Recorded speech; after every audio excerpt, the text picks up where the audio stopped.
All right, everyone. That was fun. That was some good football tonight. That was enjoyable.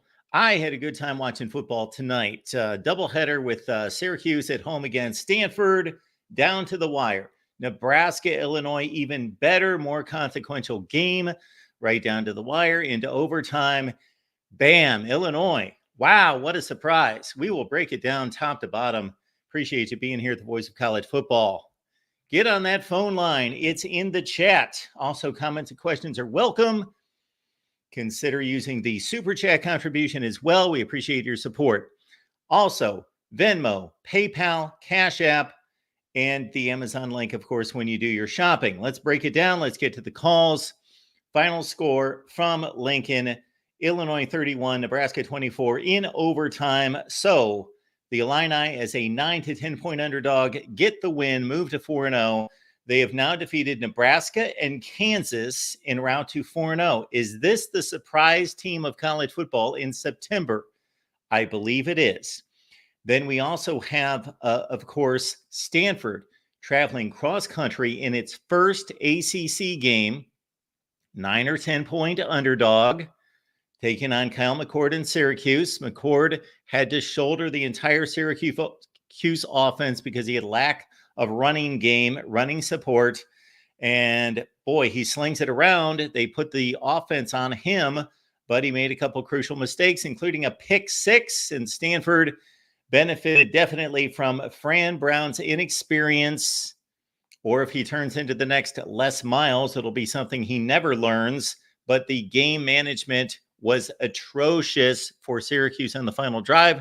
Stanford kicks the game-winning field goal, so we had two near 10-point underdogs win on the road on this Friday night to lead off the weekend of week 4. Let's get to the phone lines, and we've got Will checking in. Will, what's going on? Mark, the ghost of Scott Frost, they busted it a bit, but they haven't completed the operation. No. Nebraska loses another one-score game. Brutal for the Huskers. Lost a one-score game. They had a pitiful showing in overtime on offense and on defense. They lost the lines of scrimmage big time. They did. And I thought that they were better than that. Illinois is impressive. They are a pretty good football team. And, of course, there was that key play in the end zone in which either Nebraska would have broken out to I'm trying to think if it was a tie game at that point. It was pretty much a tie game most of the night, or Nebraska was up by a touchdown, just back and forth.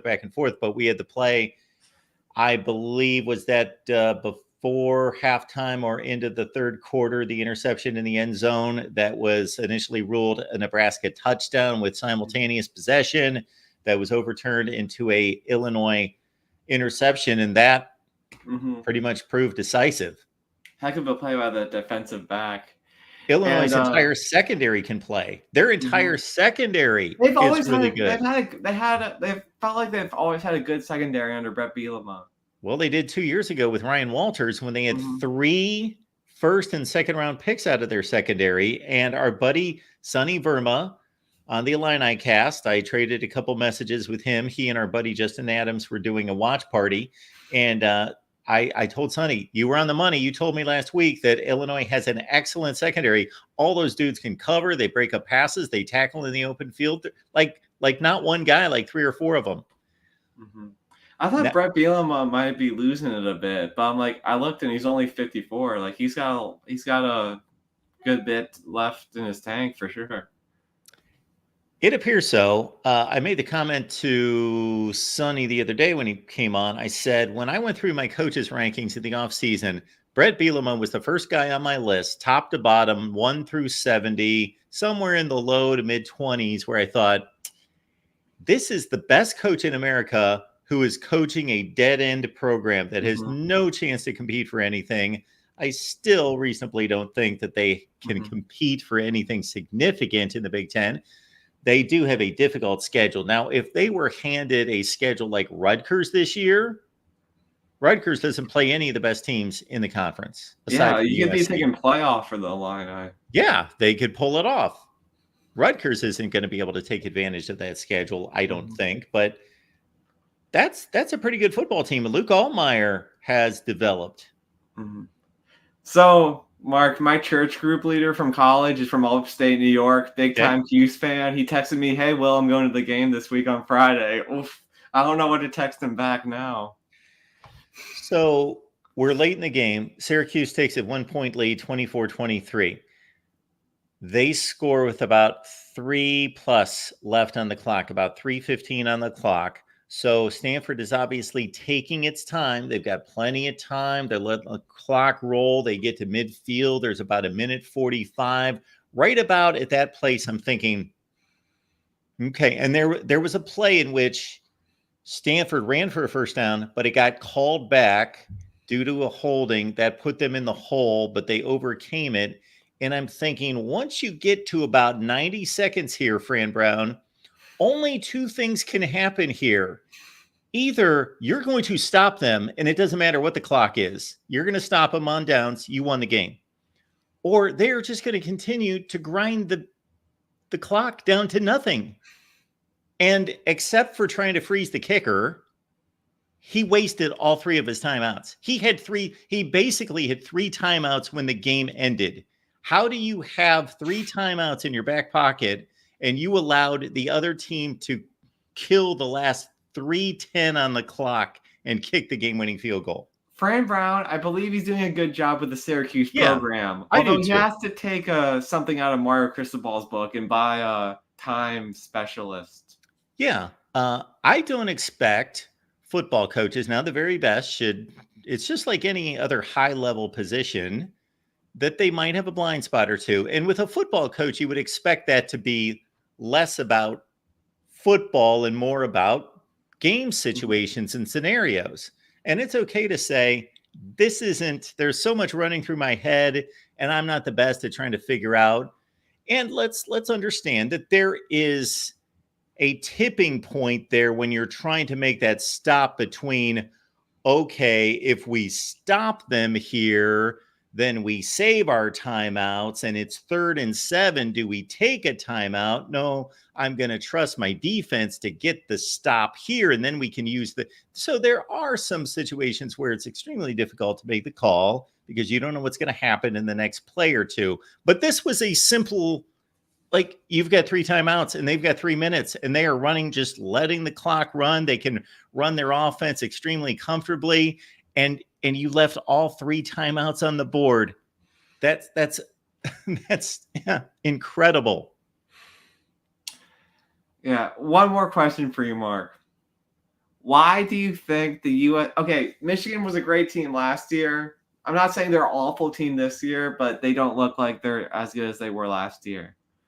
Why do you think the line dropped from USC -7 to USC -4.5 in Oh, some it's 4.5 books? now. Yeah. I saw Why do you five and think a the half. reason was for that? Well, our buddy Steve Merrill was on Wager Talk, Mm-hmm. and we posted that segment. So he, despite what we've seen thus far this year, that he still has, oh shoot, I don't remember the exact number, but he has this point spread in Michigan's favor. He runs his 10,000 Mm-hmm. simulations and he's extremely good at all this. And I think he still has Michigan like a field goal better. Mm. No, I know it was substantially different than the line. Maybe it was USC was going to win by 1 or 2. They were 5.5 point favorite at the time that we recorded. So he thought that there was value coming in for Michigan.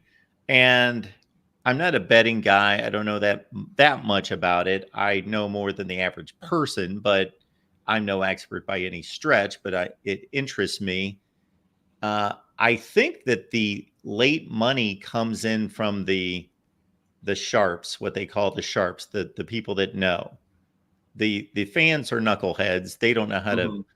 wager money. They're usually wrong. They usually move the line in the wrong direction. But that there must be something to Michigan that line was overinflated. I haven't made my prediction yet. I did well tonight with I took Mm-hmm. Syracuse in 9.5, or Stanford in 9.5, and I took Illinois in 9.5. Now this late night game, I'm taking Washington State to cover the 12. They were just up by 5, so that's going to be touch and go probably. Mhm. All right, Mark. Well, I can't think of a Friday better than this in college That was football in a great. while, Mark. It was So, awesome. I wish I had a screen here to keep track of this. Well, I guess I can get this on my phone here. This Washington State game. well, I'm hoping that Saturday's games we can have at least a few more games to live up to this. So, Oh thanks yeah, it so was much, awesome. Mark, and enjoy your Saturday. Thanks, Will. Appreciate you being here. Yeah, this Friday night of football, and I anticipated that this was going to be fun, especially Nebraska-Illinois. I just thought, I don't know, I just thought it was going to be a fun game. I've not seen Dylan Raiola really play. I started to watch the Colorado game, and it was such a blowout and such a mismatch. I didn't take in too much of that. But yeah, I'm going to call up this other game as we take in our next caller. Everyone would love for you to consider purchasing one of these babies. October 29th is our launch date. These will be available on Amazon. It's a great read if you love college football history, but it's not just a history book. These scenarios, these situations, these results from the 1990s, we project into the BCS era, into the 4-team college football playoff era, into the 12-team college football playoff era, and even into the 14-team college football playoff era. We put all the seasons into context, the various narratives, storylines, and the impact of the various teams that won and lost national championship races. So, disputed national champions of the 1990s. It will be available on Amazon. Available right now is the Real MVP. What's going on, sir? Well, Mark, you got me up against the wall with that segment. I mean, I don't know how I can even match that book promotion. Looking forward to definitely buying and reading it. Quick question on the book. Is there a guy in the book, like a Where's Waldo character, with maybe a C letter hat with binoculars on anywhere in there? I started writing this well before that situation propped up, but maybe we can. Maybe that can be a next edition. Yeah, a part 2 or a volume 2. I give me some creative license and give me some copyright leeway that I can quote you. Yeah, you can use whatever I say on here. I don't care. Great. Mark, the games tonight were fantastic, and I think one of the reasons going forward we should expect these types of games between middle of the road conference games being played on Friday night is because of conference expansion. And TV networks are just going to have more options to choose from going forward. And because of that, one of the benefits is you're going to have an Illinois-Nebraska type game being on Friday night. What do you think about that theory?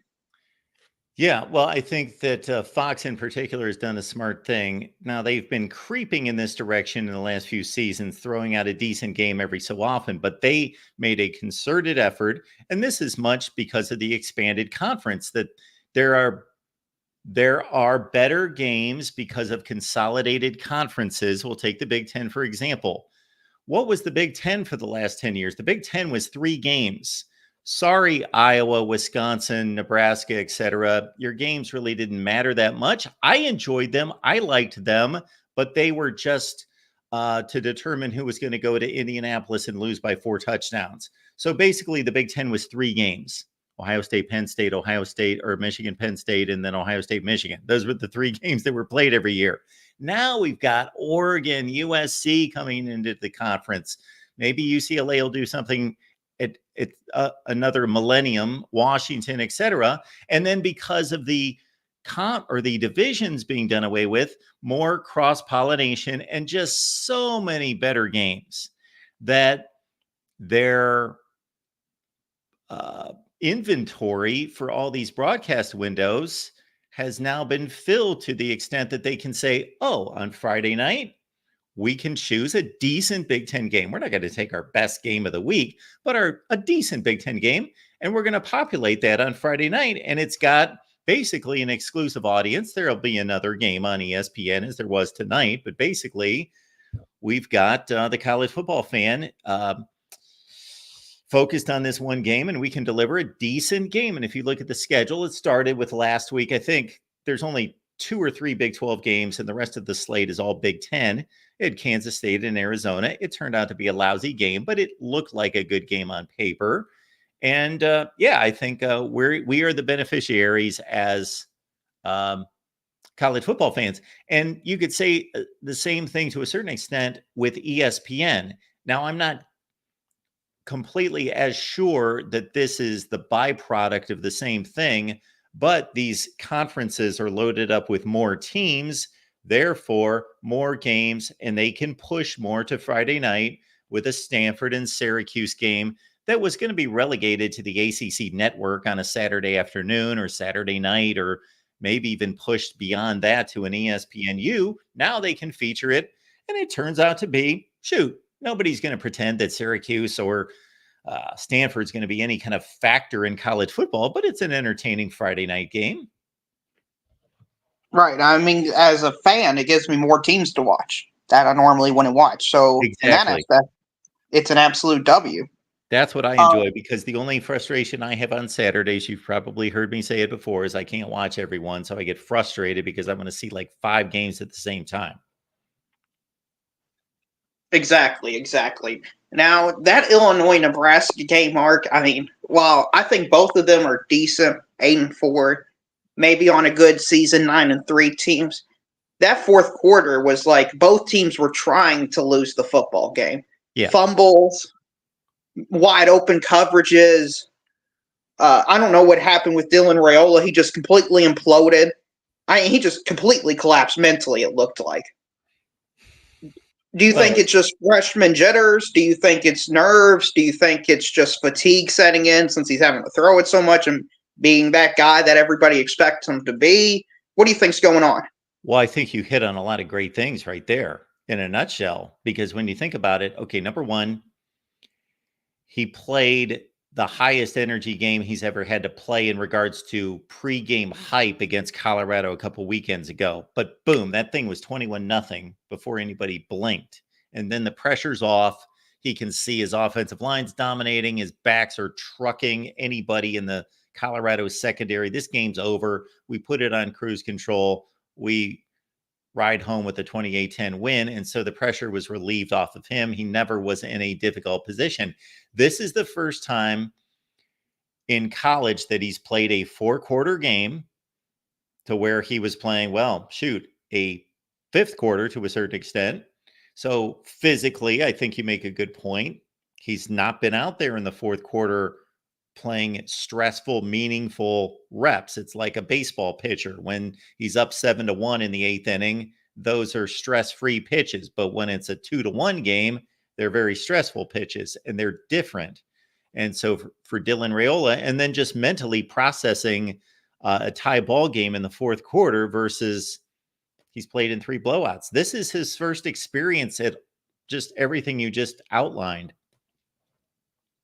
Right, and I think based on the way Nebraska's schedule sets itself up, this will probably be his toughest game until the Ohio State game. And I know on TV during the 4th quarter, they were making Ohio State and Nebraska make this titanic matchup because Nebraska could be 7-0.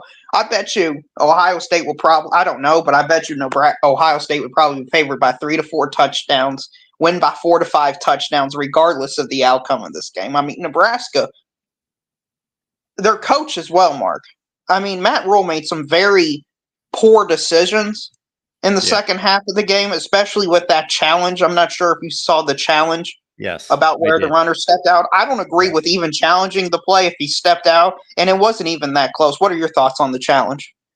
So the challenge was the difference between roughly the 7 or 8 yard line and maybe the 2 to 3 yard line.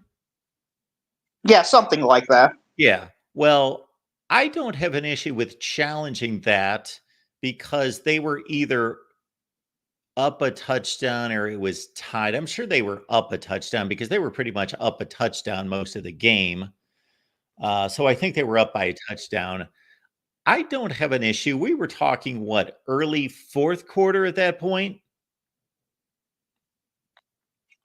So I believe so. 11 minutes, I think. Yeah, it's a pretty substantial drive. And, I got to think that if it's, and I don't recall down in distance, we could look it up, but I don't recall what situation that would have put them in, whether that was a first down play. I'm sure it was a first down, him making it down to the 2 or 3, but I don't know what down and distance that would have been back at the 7 or 8 yard line. So I got to think that the percentage odds of keeping somebody out of the end zone on first and goal at the 2 or 3 versus second and 4, whatever it was back at the 8, is a fairly decisive situation difference. So I don't have an issue with that. There just should have been clear just evaluation of the play and whether he was out of bounds, because it wasn't even close. Right, and they talked about that on the broadcast kind of ripping him, saying, hey, in my opinion, this call isn't even close. And I mean, it wasn't close to me either. And I was surprised Matt Rule would make, in my opinion, that type of coaching blunder, because he's a great coach, and I feel like he's a very well buttoned up, prepared type coach. And for him to make that type of mistake is something I would expect from a Mario Cristobal type coach. But that's not necessarily his issue. He trusts his guy that's telling him to challenge it. I didn't think about it that way, but that's a fair and valid and reasonable point. Now, I would agree with you. Sorry to cut you off. I would agree with you if, at least based on my observation, that he blew the decision in terms of making the decision of that being the time to challenge versus not to challenge. That's another deal. But I think it was worth challenging if it was challengeable, if it was decisive. I got you. I'm not sure how much of this Washington State, San Jose State game you've caught. Are they at halftime right now? Because I'm trying to find it on my phone right now. Okay, because they're showing me playoff standings out of the IRL or something. Okay, very good. Yeah, so, I mean, it looks like a fun game. I just flipped it on. But what do you think about this for Oregon State, Washington State being on the CW, getting out there, showing themselves on Friday nights? What do you think about that strategy for the Lonely Two out there? Well, I think that those teams, I think any program, unless you're high and mighty, should be doing whatever they could to put themselves in a position to market their programs. And again, just like what we talked about with the Fox and ESPN schedules, if you're able to do that on a Friday or Thursday night and not have any competition for television eyes, I think that's a good thing. This Washington State scenario, I'm going to produce a video at some point. So if they win this game tonight, if they don't, then I won't. But if they win this game tonight, because I want to really just make sure that I'm correct on their playoff path, that they are being treated as an at-large team. They can't win the Mountain West. And the PAC is still a conference technically, legally, but it's not being considered one, of course, for good reason. So they would have to gain an at-large bid to the college football playoff.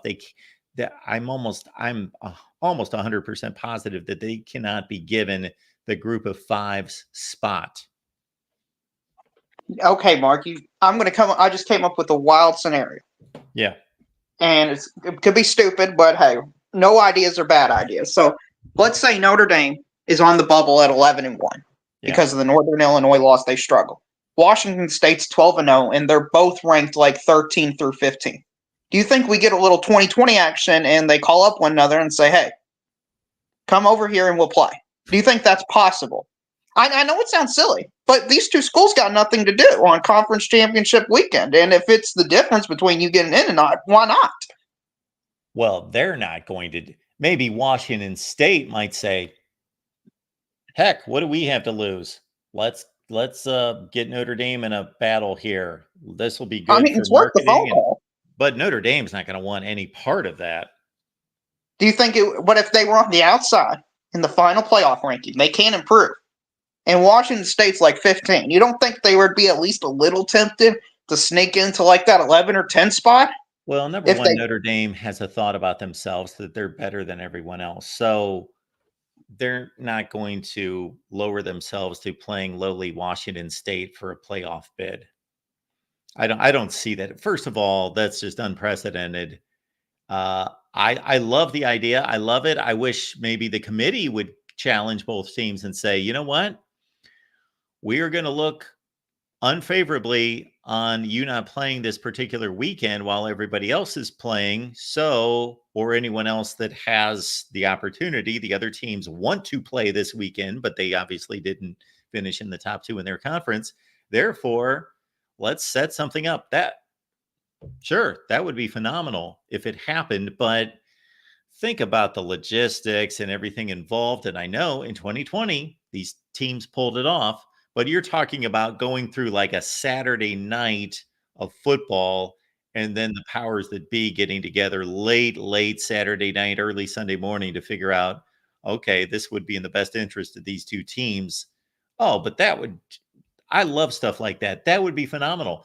I just similarly, and I think we've had this conversation before, I think that the larger these conferences get, the more we should be getting to a situation where the final weekend of the season and or conference championship game weekend should be a wild card weekend of teams that are playing each other based on their seedings from the rest of the season.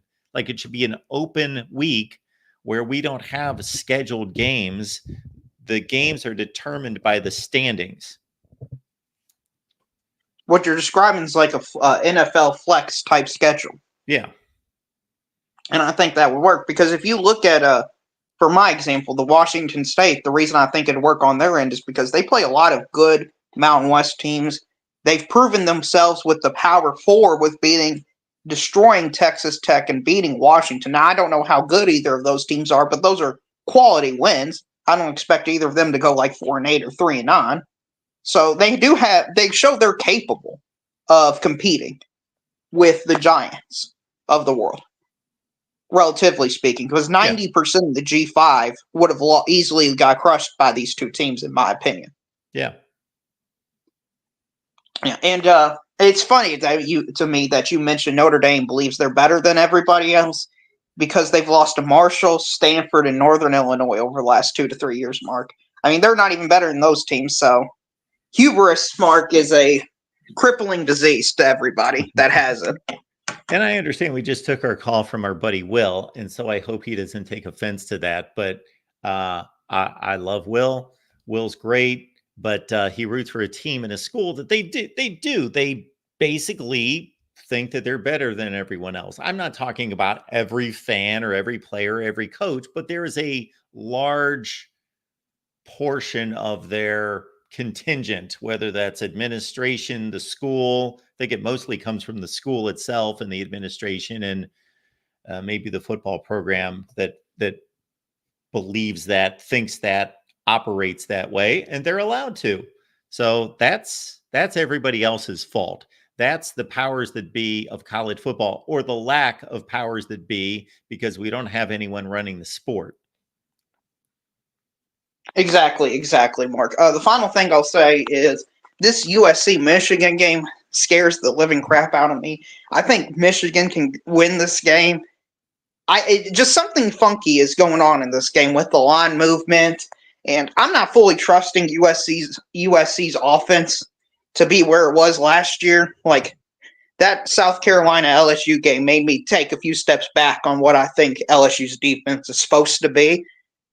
I've got USC, Mark, winning this game 9-6. What are your thoughts about the game? 9-6. Okay. Yeah, I think it's going to be a 14-7, 12-3 type game. It's going to be ugly. I think USC is going to move the ball between the 20s, but once they get in that red zone, I think Michigan is going to be able to lock them down.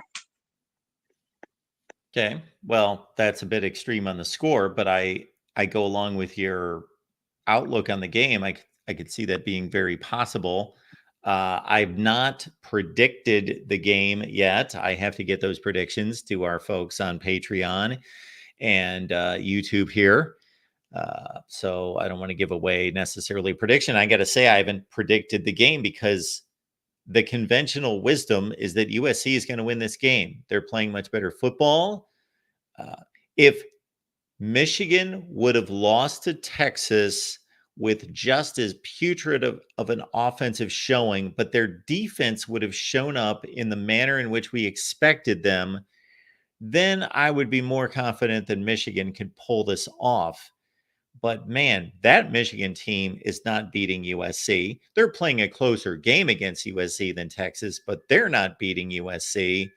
But we got this Alex Orji factor. And I got to think, after I saw Davis Warren throw 6 picks in 3 games, that Alex Orji should have been the quarterback from the beginning. And maybe they should be running a wishbone or something. But that Michigan's going to be better served with Alex Orji, at least providing a. So we just saw Davis Warren throw 6 interceptions in 3 games. And Alex Orji, he won the job over Alex Orji, even though Alex Orji is by far the superior running threat. I got to think that they are finally making the move that they need to make, that Alex Orji is not going to be much worse as a passer than Davis Warren, but he's going to provide them with a running threat from the quarterback spot. So from a atmosphere standpoint in that stadium, there is a situation in which certain stadiums can reach a fever pitch besides it being a big game. And that's when they have a lot of pride in their program, but they know that their team's not good enough. And they believe we have to be the 12th man to bring our football team up to a level where we can push them over the top and get them to do things that they're not capable to do and themselves, and will them to win. And that stadium, if they understand what's on the line and that their season's on the line, needs to be at a fever pitch for this game. I completely agree with you, Mark, because to me, this is the most important game of the weekend. Probably not the best game of the weekend. That belongs to Tennessee, Oklahoma. But in terms of the playoff and the national landscape of college football, this is a win, and you're looking pretty good to make the playoff spot for both teams, in my opinion. Okay. Yeah, there's certainly an argument for that. I tend to think that the Utah-Oklahoma State game is the biggest game of the weekend because of the one spot probability out of that conference, and that the winner of that game gets a huge leg up toward going to a conference championship game. Yeah, I could see that as well. I just don't think the loser of this game is completely eliminated from the race. I think the second team could finish. It's going to be like a 5-way tie between the 5, 6, and 2 type teams. Yeah. So I just believe the chaos of the Big 12 was why it diminishes it. But that's a very reasonable opinion. Anyway, Mark, I'll talk to you later. Thanks to Real. Appreciate it. We had quite the back and forth this morning about the Big 12. And I was a little bit harsh on the Big 12 this morning. Some people didn't like that, but it's not a good conference. It's a fun conference, entertaining conference. It's not a good conference.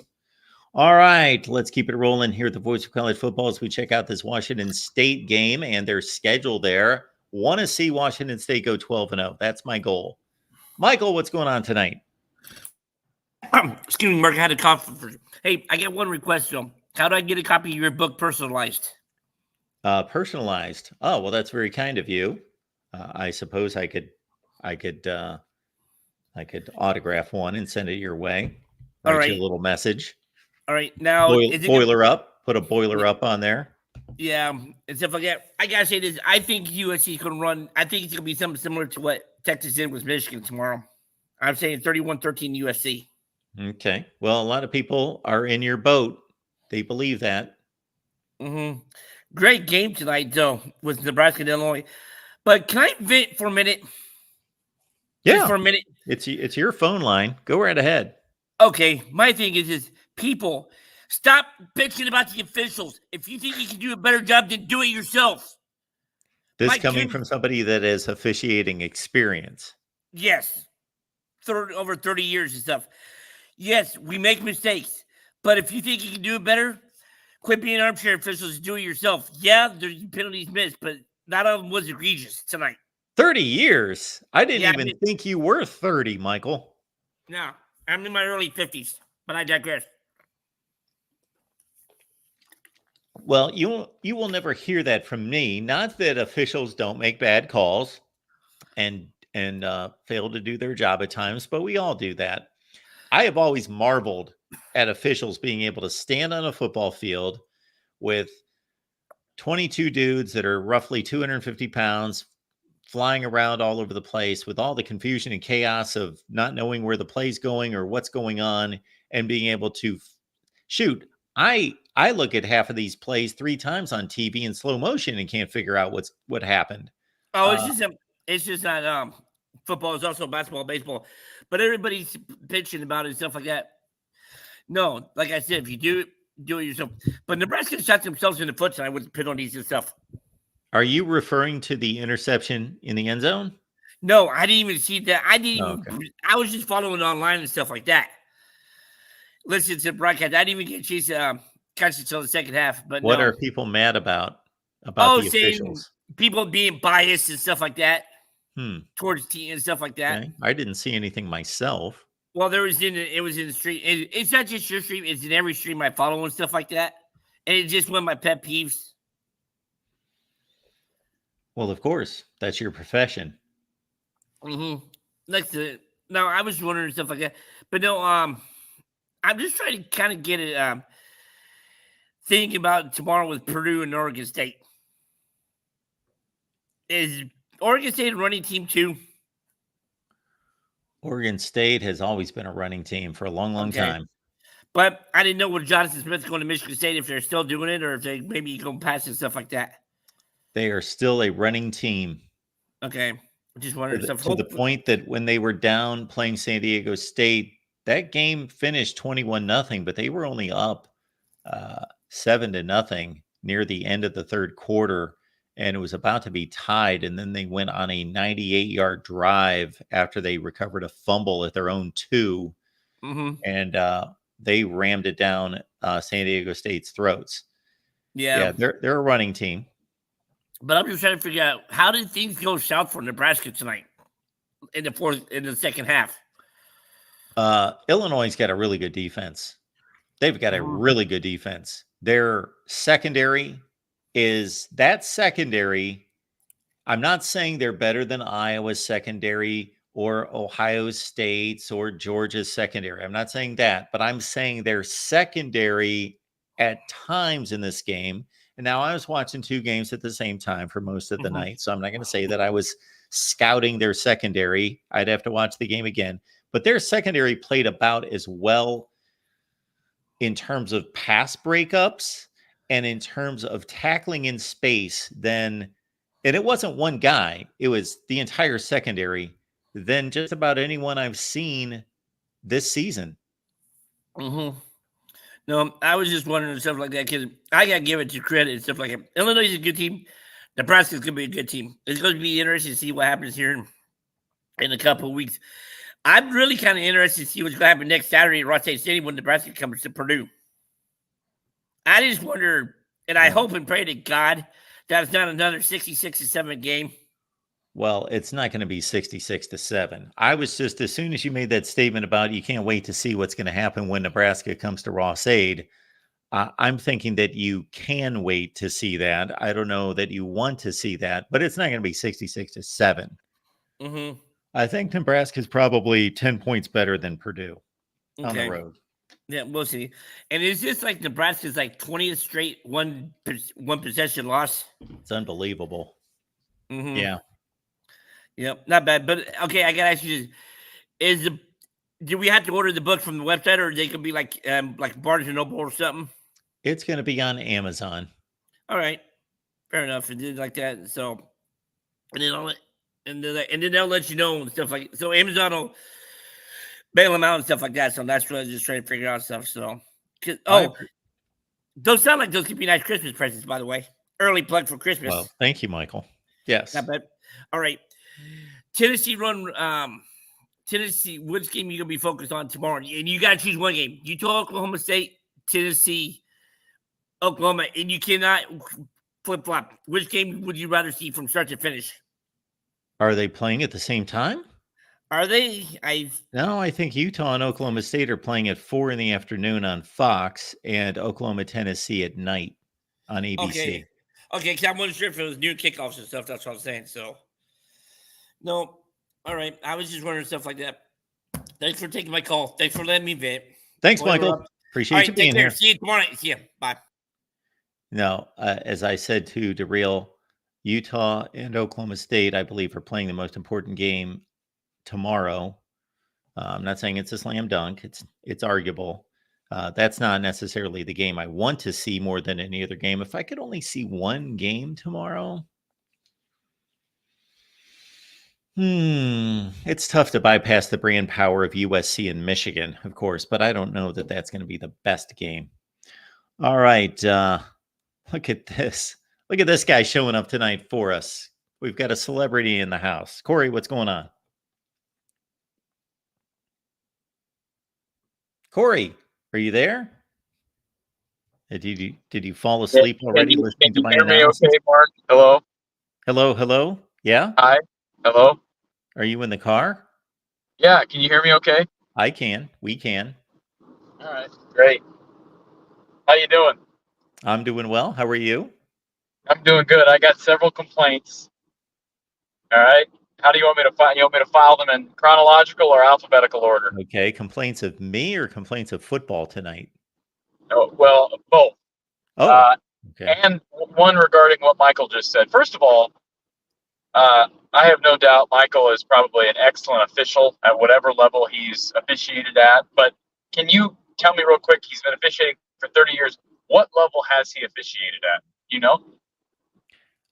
I believe the high school level, but I'm not Okay. certain on that. I've never delved into that conversation. I've got tons of respect for that, but let me just say this: I've officiated some amateur sports, and fans have every right to complain when an official botches a call. You can't say it's like saying, well, a truck driver fell asleep at the wheel and blew through 8 cars, and we're like, well, you know what? If you think you can do it better, then you drive the truck. The ramifications might be That's slightly not how different. that works. Like, Okay. if you have a job to do it well, or you deserve to be criticized. And although the officials don't make as much money as these coaches and the powers that be, they have chosen these jobs. All right.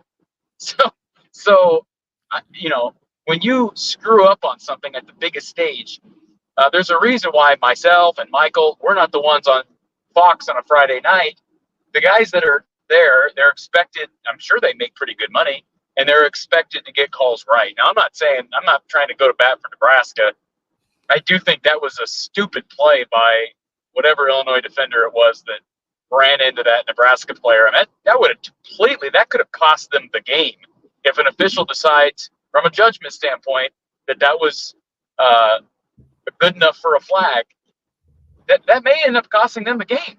You know, go from 3rd and 24 or 4th and 24, whatever it would have been 4th and 24. You go from 4th and 24 to a first down inside the 15.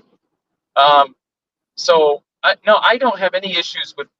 I have an issue with fan bases that consistently fall back on officiating to make up for poor performances. Like if Nebraska fans tonight are upset about that call, fine. But like you said a few minutes ago, how many straight one possession games have they lost? 20? I don't know what the number is. It's ridiculous, whatever it is. So that's my first thing. I think officials are fair game as it relates to being frustrated by them. And there's a certain official in the NBA that got into a lot of trouble because he was involved with a little thing called gambling. So there are times, just like there are with players, where 1 or 2 people make fans lose confidence in the entire population, fair or not. That does happen. There are bad eggs in every profession. So, you can't say. So my point here is that, number one, Michael called up with this complaint, but it was not a specific complaint. So I didn't know what call he was talking about. He didn't even know what call he was talking about. He was following the game online and just knows that there were fans going nuts about the officiating. So they obviously had to be Nebraska fans because Illinois fans wouldn't care once they won the game. So I didn't know what they were talking about. I didn't know what he was talking about. And I choose to pick my fights in certain topics. And so I was just going to let Michael rant about officiating and officials themselves being, underrated, disregarded. That was fine. I was just going to let him revel in that. But I agree with you. Yes.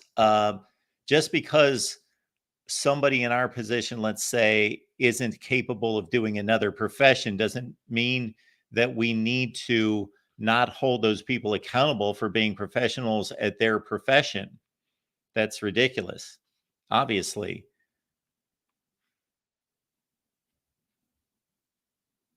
You still there, Corey? Hello, Corey. Corey's gone. Corey, call back. All right, let's keep it rolling. We got Chris on the line. Chris, what's going on? Hey, Mark, how are you? Hi, Chris. I'm doing just fine. How are you? Oh, good. Losing my voice. I didn't catch the game. I can't. I'm sorry. I'm kind of negligent in my responsibility there, I guess. That's not a try responsibility. to If find you out have what better play that things was, to but do, Chris, certainly do those things before watching football. Well, no, but I can't offer, I don't know that what I offer is very important, but I guess I can't really comment on whether there was a bad call or not. But I'm kind of inclined to think that, if you got got everything in the right order or whatever, that you can maybe deal with those things as they come. I don't know.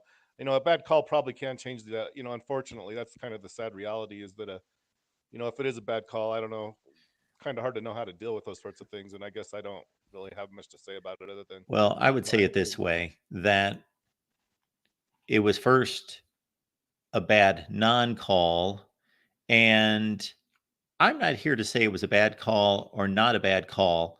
If you go by the letter of the law, it should have been called. What happened, Chris, was that Illinois scored first in overtime, so they had the lead. Nebraska needed to score a touchdown to keep the game going, and Illinois made a couple excellent defensive plays, and therefore Nebraska was in a big hole. It was like 3rd and 20 something.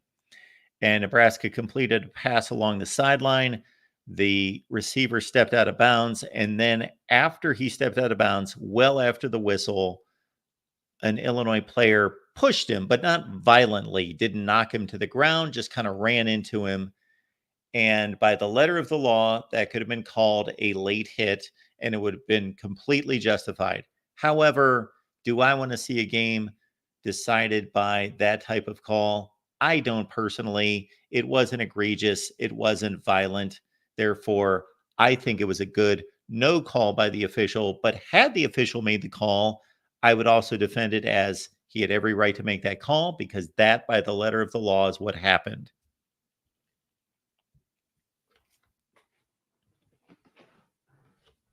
Hello, Chris. We lost Chris. All right. We're on a run of losing people, but that's probably a good thing because we've got all sorts of calls. We got Dave checking in tonight. Yes. What's the going man on? that the man that gives college football its voice, the great Mark Rogers. What game were you focused on more? Were you more focused on Syracuse and Smart Kids or Nebraska and Illinois? The Altmaier Raiola tilt. I would think that you would know which game I was more geared up to watch and would be more of my focus would be Nebraska and Illinois. However, there were spots in the second half in the fourth quarter that gained more of my attention of Syracuse and Stanford, because when a game has 5 or 6 minutes left and it's razor tight and the other one's still back in the third quarter, then I want to see what happens and how it plays out in the game that's razor close. So that last 6-7 minutes, I was locked in on the Syracuse-Stanford game. Yeah, tough night for two former Ohio State quarterbacks, but although Honda played pretty well tonight, statistically. Of course, he had to throw 2 interceptions, but that's what Honda does. I was 6 interceptions last year. Yeah, but he had about 3 or 4 dropped. Look at the end of the Notre Dame game. Look at the team up north game. Look at the Minnesota game. Yeah, I mean, he probably should have had at least 10.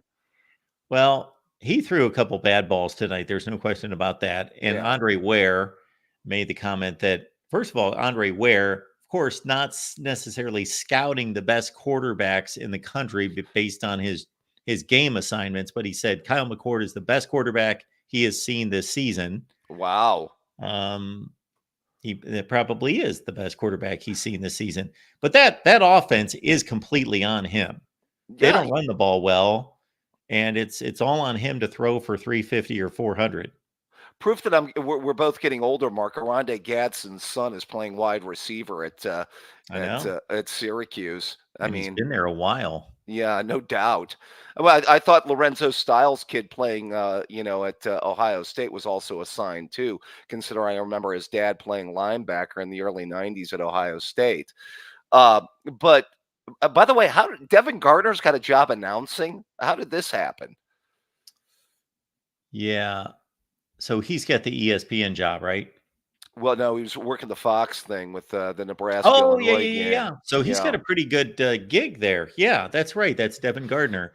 That is the old Spencer Tillman job. I don't know what happened to Spencer Tillman, but he and Tim Brando used to yuck it up every Friday night. I never knew what was going on in the game half the time. But Spencer Tillman must have hung up the cleats. Yeah, I mean, Devin Gardner, best known for lighting up the 2013 Buckeyes.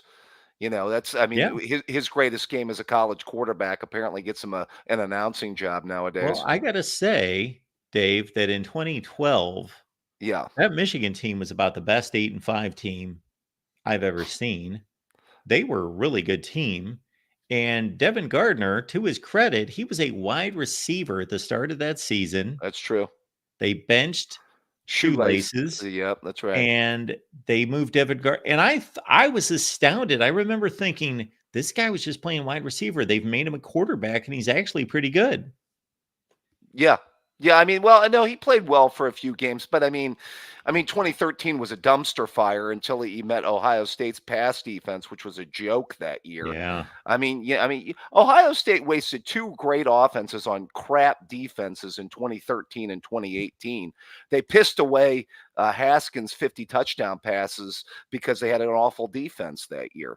Same thing with 2013. They had a great offense that year, but they pissed it away because they had a bad defense. They couldn't stop a screen pass that year. That's all I remember about that season. But in any case, I would say as far as the action goes tonight, I thought, and I still feel that the children of the corn are probably a year, maybe two away. I think if you give Matt Ja Rule another year or two of recruiting, there's a reasonable thought that Nebraska could be in the playoff in 2 years. What do you think? I don't know what your thoughts are on that. You give him two recruiting cycles. He's going to have Raiola a little bit while longer. Raiola should only get better. I don't think he's going to get worse. So I really don't expect that Nebraska is going to be any kind of elite team in 2 years. But yeah, if Raiola is as good as I got to change my pronunciation on that. I've been AKA a Raiola Mini guy. Mahomes, Mark. Mini Mahomes. Mini Mahomes. We'll just call him that. Yeah. And he does go to great lengths to try to mimic him. It seems it's pretty impeccable. He's like morphing into Patrick Mahomes, or trying to, I think, Yeah. That if the schedule breaks right and Raiola's as good as he probably will be, that could be when it comes together for them. No, this is not a playoff team. No. That's why I said 2 years worth of recruiting, Mark. I mean, I'm buying Ja Rule as a college coach. I don't know if they're recruiting at the level to be like some kind of consistent playoff team. Well, I mean, Frost had him recruiting, 16, 17, somewhere in that neighborhood, right around top 20 for a couple of years. Yeah. I mean, if Scott Frost, who's probably punching air somewhere, if Nebraska is successful at football with Matt Rule as their coach, I could see Rule recruiting at the same level. And then with the quarterback position for the next 2 years that he's going to have, I think it's doable that they could be a 9-3, 10-2 team in 25 or 26. I don't think that's outside the question. Sure. I can see it. Just a thought. I wanted to get to tomorrow's action and see give a few thoughts. let's start with the team up north against USC. By the way, loved your appearance on the Dace program. I'm enjoying Dace more this year than I have maybe the previous couple years for obvious reasons. By the way, nice reference to the late '80s, early '90s, and Greg Fry. Mark, I seem to enjoy that. Actually, I really didn't enjoy it that much. way to bring up that. Way to bring up that loss in 1989, Mark. Well, it was the same score as the Michigan game last week, and it just triggered a memory there. I hear you. In a strange way, I have a sports gene in me that really enjoys mediocrity. Some of my favorite seasons of watching Major League Baseball was watching like 90 loss Indians teams and watching them right down to the last. And so once Ohio State fell off the cliff and then Cooper was hired and they started to get a little bit better, I kind of enjoyed those 8-4 teams. Big fan of Bobby Olive and Jeff Graham and Carlos Snow and Greg Fry and those late 80s, Steve early Tovar. 90s. Yeah, there you go. Always good to get a Steve Tovar reference in there. Yeah. Who was Sonny Gordon? Well, that was more 80s. Yeah, he was back on. I was thinking of Vinnie Clark. That's who. That's right. Yeah. Jim Peel, Bo Pelini. That was the very bottom rung right there when those guys were out there with their 4.8 speed trying to chase guys down. That was ugly. I'm not quite going to that extent, but even Coop said he couldn't believe the talent level at Ohio State when he got there. Yeah. Well, yeah. To be fair, rest his soul, Earl Bruce did not leave the cupboard. It was fairly bare when John took it over. To be fair, which I really don't understand. But well, that's what I always said to Dace. Dace always posed that question about when was the talent level higher. Ohio State's always had a higher talent level than the team up north. I would submit to you 1988 to 1992, which is a pretty good 5-year, sample size where the talent level at the team up north was higher than the talent level at Ohio State. Yes. And by the way, a good run of football for them. They went to 4 Rose Bowls in 5 years and won 2 of them. Yeah, 2 Rose Bowl wins for Michigan. That's an accomplishment. Yeah. I remember, by the way, you could have made reference today, speaking about the game tomorrow, that who was Bo's last game against and who did he lose to in the Rose Bowl? Yeah, I made that same statement at some point this week to somebody. Yes. As the ad said in 1989, Bo don't know roses. Remember how the Bo Jackson thing was a big thing in 1989, Mark? Mm-hmm. So, but just some thoughts on tomorrow. I just can't. This offense, and Dace is trying to talk about them running RPOs with Orgy tomorrow and sucking up linebackers, and he's going to start completing passes when he's dirting the ball to wide open receivers. I got to see that to believe it. Yeah, I don't know which way to go on this game because it just seems like a carbon copy to a little bit lesser extent of what we saw a couple weeks ago. I don't think USC is quite as stout on either side of the ball, especially their offensive line, but I think they're pretty much in the same ballpark and play a very similar scheme and have just as good of a, if not better, play caller and all of those things going for them. That they seem to be the easy pick to make here, but I don't know. I'm expecting Michigan to really put up a fight. Well, I just saw the line and I locked it in on DraftKings, -4.5 for USC. I mean, I didn't see your guy Steve Merrill earlier today when you guys put the show together, but I got to think he was all over that one. No way, really? Nope. Wow. His model has it a much closer game than that. Yeah, they are playing for pride, Well, those are his models. That has nothing to do with his. So what he does is we go through a game and he'll just march through all the numbers. This is what the metrics say. This is what my 10,000 simulations say. Boom. USC by 2, whatever. I think that's what it was. And then he starts to talk about the intangibles and starts to talk about, I like to weigh this and that. So he very much from the intangible standpoint and the way this game sets up likes USC, but his model says that it's going to be razor close. Yeah, I heard I stepped into the Team Up North podcast this week. And by the way, all four folks, John D, shout out there, and Tim and the USC guys, all picked USC in a victory.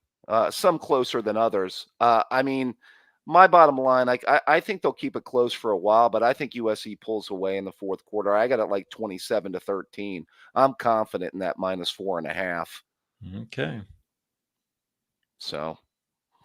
I did want to ask you about Tennessee and Oklahoma. I know that the last time we talked, you said that you're big on Tennessee. By the way, you're a buyer on Tennessee so far. I said I was a buyer on Tennessee in terms of their season. I'm not necessarily a buyer on this point spread. Yeah, I mean, I think it's a little bit out there. Well, let me ask you this. By the way, would you put this Tennessee team on the same level, and maybe it's just too early, as their team from 2 years ago with Hooker and Tillman and Hyatt and those guys? I would say that those receivers had more top end talent, but their receiver room is extremely good now. Their running back room was deeper then. They had multiple guys. Can't think of the guy's last name. Jabari. Anyway, that just left this past season. They pretty much have one back. Not that the other guys aren't talented, but they just haven't proven anything. And then Hooker's more of a known commodity, of course, and Nico is the high ceiling guy. So those are the differences I see with this offense. Yeah, I'm wondering if Tennessee puts it on them tomorrow, because maybe I just think that Oklahoma is also just fraudulent too, Mark. You know, I'm not. Yeah, they play some decent defense, but I'm not buying that offense. Even if they still had Dylan Gabriel, I don't know if they'd win this one. Well, maybe if they had Dylan Gabriel, I would still buy them. I don't know. So Tennessee just smacking bad teams has you convinced? Well, I mean, I just think that right now, I do like what I've seen from Tennessee, but maybe it's also more that I think Oklahoma is just fraudulent. Okay, that's fair. I understand. You know, it may be more than that. More Oklahoma being fraudulent than me just falling in love with Tennessee. Let's put it that way. Yeah, I think that Tennessee has is the big draw for most of the public viewing and bettors because of the offense. And I think that that's sometimes a faulty play that people get duped into. Yeah, if Tennessee wins this one, then, you know, now their schedule's still going to kick up, so we still got to see a lot more from them. Oh yeah, they have plenty of challenges out there. And if Oklahoma loses this game, which they probably will, I'll go 60-40 Tennessee on this one, that they've got a tough schedule. They've got a really tough schedule. Yeah. They still have Bama, Texas, LSU, Auburn, and probably a few I'm missing. Missouri. Yeah, I can't believe I saw. I mean, and maybe it was just a few mock 12-team playoffs at the start of the season that had Oklahoma projected as a playoff team, which I just don't see at all. You know. Now you picked Tennessee as a playoff team in your 12-team, right, Mark? Yes. To start the season. I did. Yeah, I couldn't quite go there because I think I had like four or five SEC teams. I think it was at least 4 SEC teams in there. No, it might have been 5 because I had Georgia, Texas, Alabama. No, I think it was just 4 because then Ole Miss, I think, was the 4th. I had 5. I had Georgia, Alabama, Texas, Tennessee, LSU. Oh, okay. LSU pick a little dicey there, Mark. They're fine.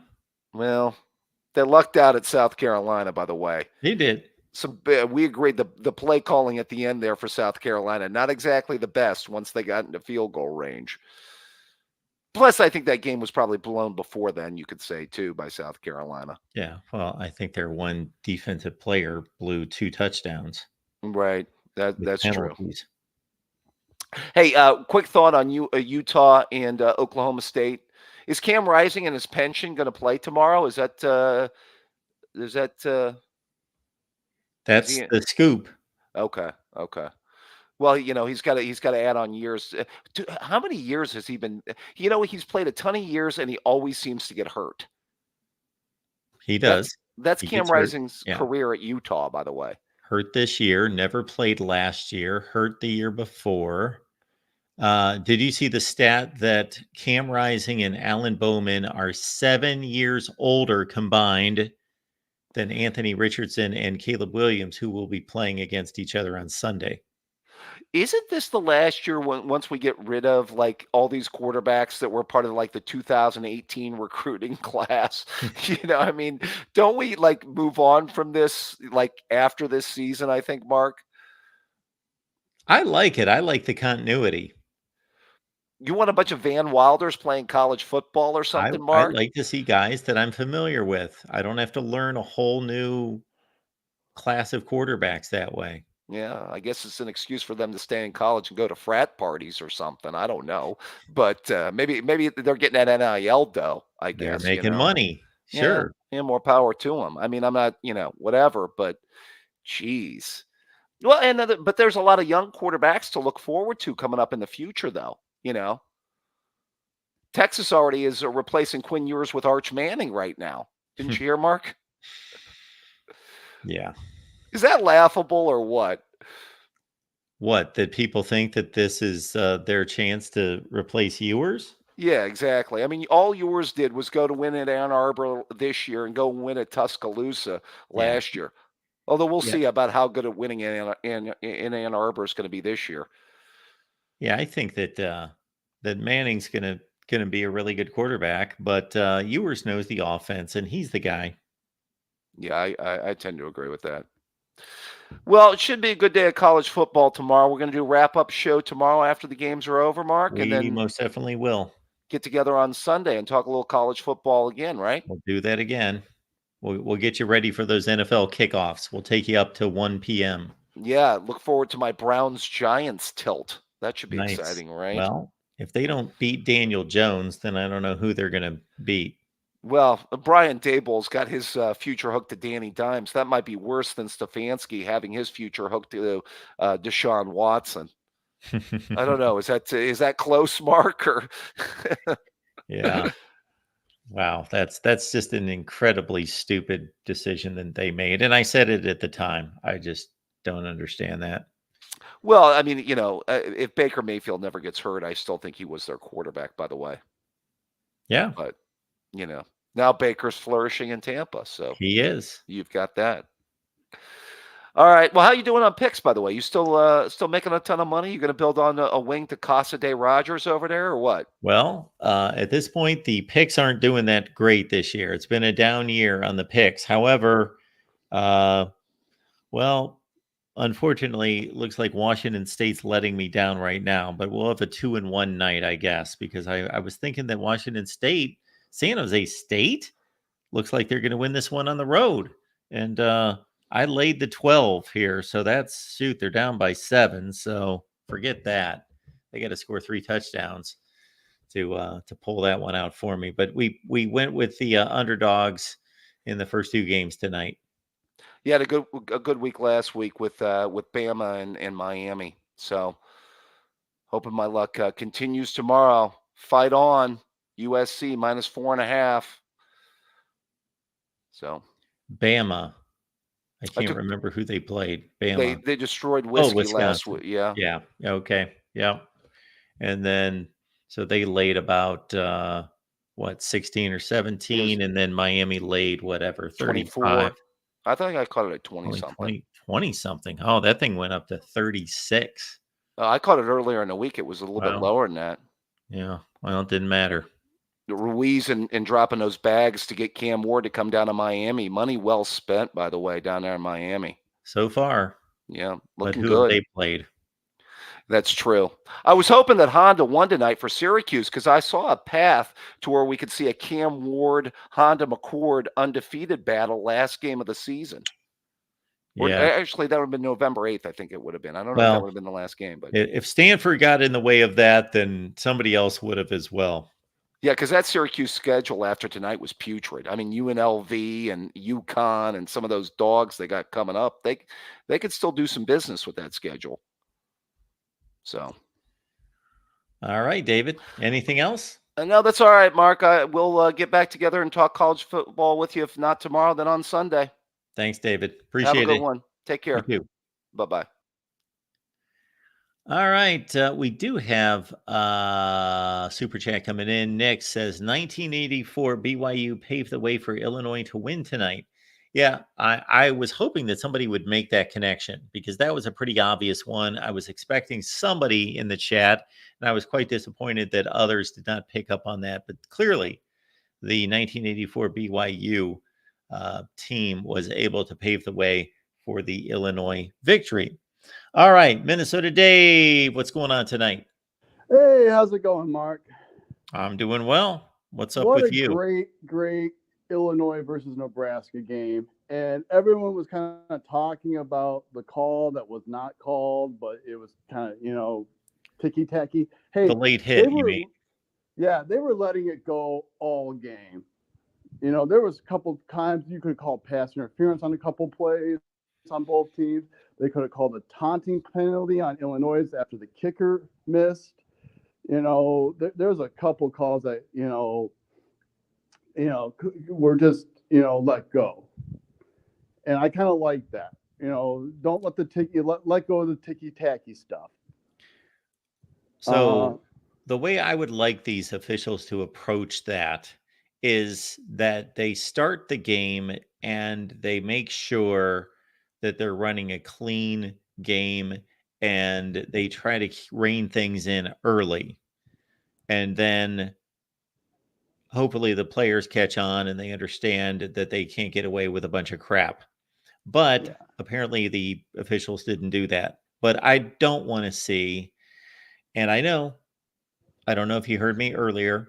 If that would have been called, I would have no issue with it because I would say by the letter of the law, that was a late hit, should be called, could be called. Absolutely. It wasn't called, and I have no issue with that because I don't like to see officiating get in the way of the players deciding the game. And it wasn't violent. It was ticky-tack. He basically just kind of ran into him. When players, sometimes I get pissed off when sometimes players are very close to the sideline and maybe they've got a foot out of bounds and these defenders are supposed to know exactly where they are.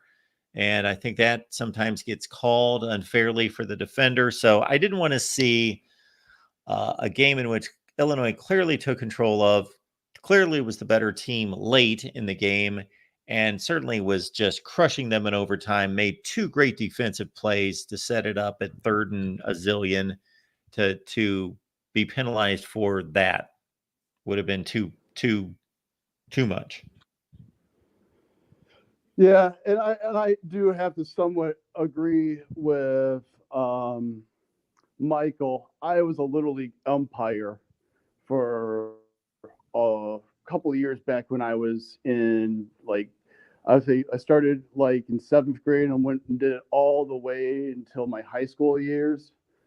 And I have to say this, when you have to break up a fight with, two basically man babies that are twice your age, yeah, it gets ridiculous over an in-house Little League baseball game. Well, I think you guys are arguing something completely different, though. We're talking about professionals that are officiating a major college football game. Yeah, but just what we're trying to say is put it in our shoes. People do make mistakes, and sure, But these guys have these guys do not only they're at the near the top of their profession. Number one, they are being paid a handsome amount of money. I don't know what that is. I know what the NFL referees make. Those guys are making $400,000 a year. I don't know what these guys are making, but I'm guessing that they're being compensated pretty well. And then on top of that, they always have the safeguard now of the review booth. that review booth can call down about almost anything to safeguard them. Yeah. You know, I agree with that. I do. I mean, I understand, where Corey's coming from, and I understand where Michael's coming from, being that I have, Little League baseball. You get some very vicious, vicious parents that won't let things go. How dare you call my kid out on a close play, type thing. I got a parent call on me one time because it was a close play at first. She thought her son was safe, and she was like the commissioner of the third grade Little League team. And it's like, come on. You're going to, call my boss on a call. Because I was getting paid, we got paid like at the time. I think I started at $15 a game, and then it went up to like $20, and then it went up to $25 because the older I got, and how many years I did it.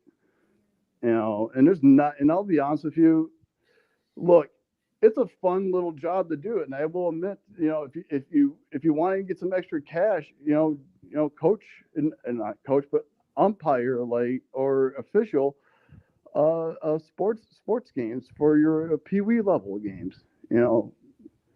It is fun, except for minus the parents.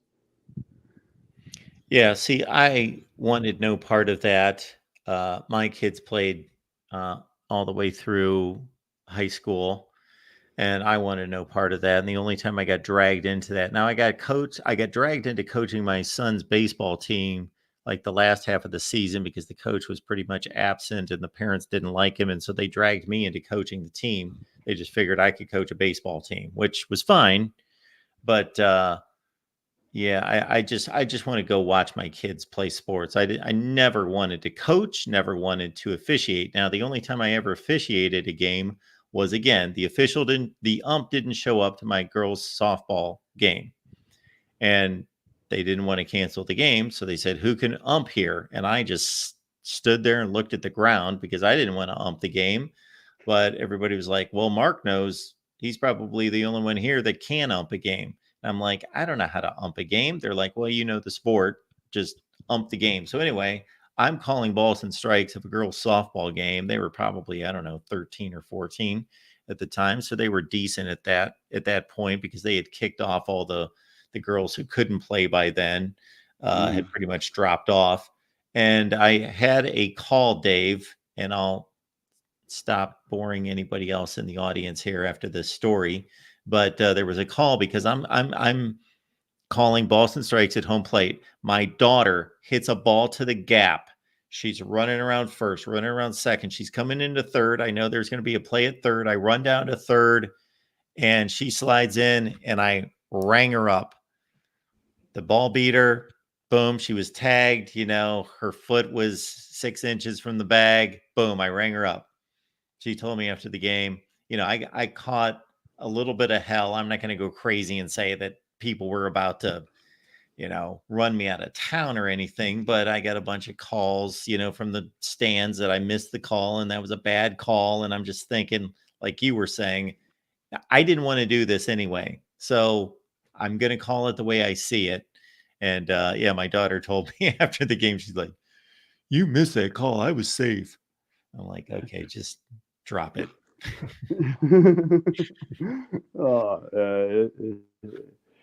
Believe me, I've been there. I had to throw out kids for arguing about calls that wouldn't stop it, coaches. Hey, I even left the field one time when I was 14 years old because I was doing I think a third grade game when I was 14. And, I think parents just don't understand that I'm still a kid too. And there was this one coach that just berailed me the whole entire time. And I'm like, you know what? Either I'm leaving or you're leaving, but one of us is going. As either you go or I go. And he sat down and he he made a comment. He said something under his breath, a 4-letter F word under his breath, and I said, "You're gone." Well, then he's like, "Well, then he basically told me, well, I'm not leaving." Well, guess what? I'm gone, and I rode my bike home. I'm not going to deal with this. Good stuff. All right, Dave. Anything else, man? Well, yeah. Just a little quick thing. It's Bacon Week. I'm a little bit excited. Of course, I don't know if Corey was driving to Minneapolis, but if he is, and if he is going to the game, Corey, meet me at Stubborn Herbs on Washington and Oak Street before the game. I will get you a beer. I will buy you a beer, Corey. Okay. I don't believe he's going to the game. All right. If he is, that'd be great. But if he's not, oh well. But that's pretty much it. All right, Minnesota Dave. Go for Sky Yuma, row the boat. And who hates Iowa? We hate Iowa. See you later. Bye. All right, good stuff from Minnesota Dave. All right, let's keep it rolling here at the Voice of College Football. We got Rob on the line. Rob, what's going on? Hey, Mark. So, yeah, I wasn't going to call. I got to work tomorrow. But first of all, it was really couple of good games there. Surprisingly, I thought Nebraska was going to take care of business a little bit better than they did. But, well, seeing as how they didn't take care of business at all, I guess that is not quite the accurate statement. But anyway, I do have a grief. So, Mark, do you think Ohio State's better than Michigan? Like overall, not this year, but like in the history of the program, would you? Absolutely. Yeah. Okay. So do you think they're better than Alabama? That's a close call. I'd have to really dig deep on that one. But you generally think that Ohio State's better than most programs across the country overall? Most programs? Well, yeah, of course, most. Not like 70%, like 99.9%. I think Alabama,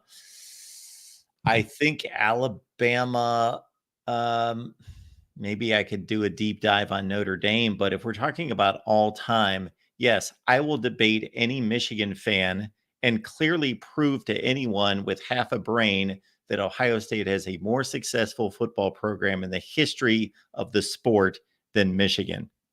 Okay. And I don't disagree with you on that. But I think it's funny that you're kind of taking shots at Notre Dame for quote unquote thinking they're better than everyone when your university is the one that calls themselves the Ohio State University and typically is known for having a fan base that is very, well, let's just say, and I don't want to say arrogant, but like, and look, I'm not, as a Notre Dame fan, I am not going to be doing this rant in defense of Notre Dame. Like, I don't think Notre Dame's better than any of the elite programs right now. I mean, yes, we've had a history of winning championships. We've had a great storied history, but in the last 30 years, Notre Dame has not been a major player when it comes to the elite of the elite. And I'm not going to try to dispute that. But I do think that Notre Dame is better than most programs across the country. Well, does that make me arrogant? Does that make Notre Dame arrogant? So I'm kind of trying to figure out what. Let me explain my point. My point had little to do with football.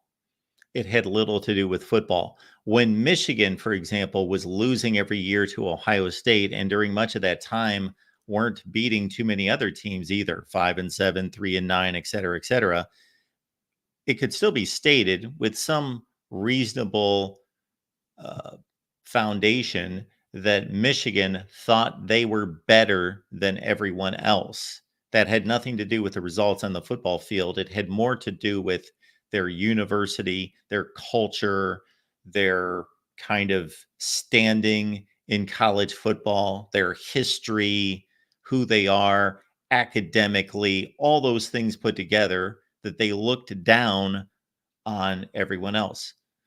Steve Dace will say that all the time, that he would, in some instances, rather be of more of an Ohio State approach, like, we're a football factory. We care more about football. Like, that Michigan highbrows it to the extent of, like when they lose at football, that it's almost an excuse that, well, we have more important things that we tend to.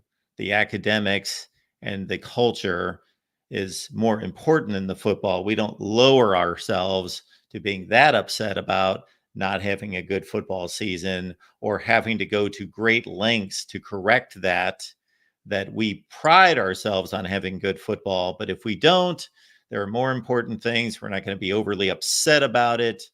And yes, Ohio State has more of an SEC type rabid fervor commitment to the sport, where Notre Dame is more of the Michigan ilk in regards to, we have more important things going on here.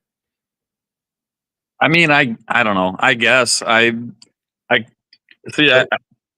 So I'm sorry, Rob, just to add the tagline to that. So I'm not claiming, if any Notre Dame fan would call and say, we're better than everybody else, we've had this great 30-year run. Well, obviously that doesn't even need to be addressed. Notre Dame has been a top 15 program over the last 30 years. That's about what they've been.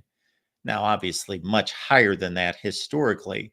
Now, I'm not talking about that because that would just be a ridiculous claim. But that Notre Dame, they're special. They don't play in a conference. They don't want to entertain offers from conferences. They don't believe they should be in a conference. Well, and here's the thing about that, though. Notre Dame actually wanted to get into the Big Ten a long time ago, and Michigan said no. Yeah, Michigan said no. And so it kind of became this thing where Notre Dame's stuck out, went out on their own, and it's just been kind of a tradition at this point. I don't think that means they think they're better than everyone else. I think they just have this tradition where they don't want to join a conference because it's kind of been, like, as a Notre Dame fan, the thought of Notre Dame joining a conference is almost like heresy. You know what I mean? They've been in their own world for so long. And I wouldn't mind if they joined a conference. Like, I wouldn't stop watching Notre Dame, but it would be kind of, I don't know, just feel weird seeing Notre Dame in a conference. I don't mind Notre Dame's position. I understand it, that they can hang on to a unique component to their football status that nobody else has. Nobody else has this anymore. Sure, there's a couple independents, but they're inconsequential. So Notre Dame is the lone independent left. And I totally understand that. Why would Notre Dame want to sit in a boardroom with Indiana and Illinois and Rutgers and have an equal vote with them and have their decisions and their future dictated by 18 other schools? I get it. I just don't agree with it, and I want something to be done about it. But from Notre Dame's perspective, if I was a Notre Dame fan, I'd probably embrace it myself. Yeah, I mean, like I said, if they did end up joining a conference, I would want it to be the Big Ten, just because I think that's kind of the setting that Notre Dame fits the best into, that kind of style of football. Northwest Indiana, you're next to Ohio State and Michigan anyway, geographically. It would also reignite the Michigan-Notre Dame rivalry, which I think is a shame that that's not, a thing anymore. But yeah, I just, thanks for clarifying, I guess. I just, I'm one of these Notre Dame fans that, and I think there's a lot of us, but there are some knuckleheads out there that are like, oh yeah, Notre Dame is the best team ever. It's like, no, hold the brakes, but it's like, I don't think a lot of Notre Dame fans hold themselves or hold the program in a position quite like you might think they do. I mean, yes, there are a lot of them that do look down on others, I guess, but like, should we look down on Marshall? I mean, does Ohio State, does Michigan, does Alabama? Of course they all look down on Marshall. It's an inferior opponent. Does that Notre Dame losing to Marshall? That's like a black eye. That's hilarious. It's like, it's so hilarious. It's sad, or sad and hilarious. But typically Notre Dame is a better program than, I would say, at least 80% of the programs in college football year in, year out. Me believing that doesn't mean I look down on other programs necessarily.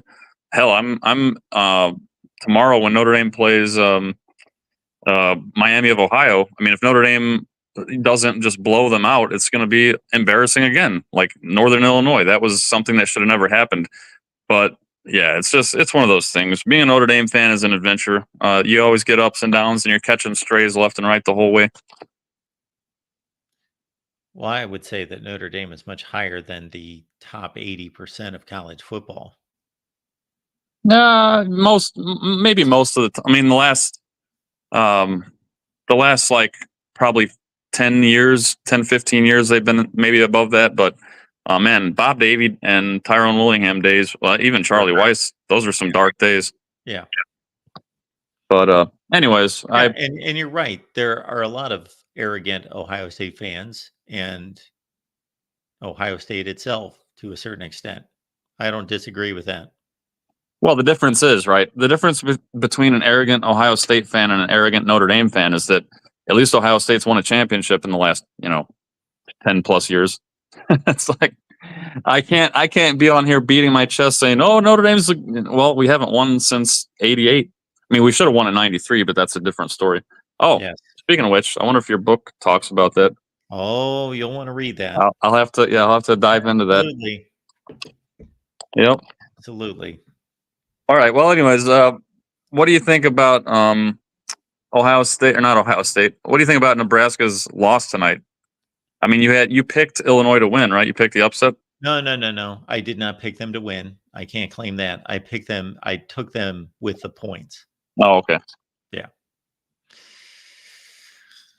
I am obviously, if I take a team with 9 points, I'm not surprised that they won the game, but I do think that Nebraska really blew the game. They had somewhat game control at various times of that game.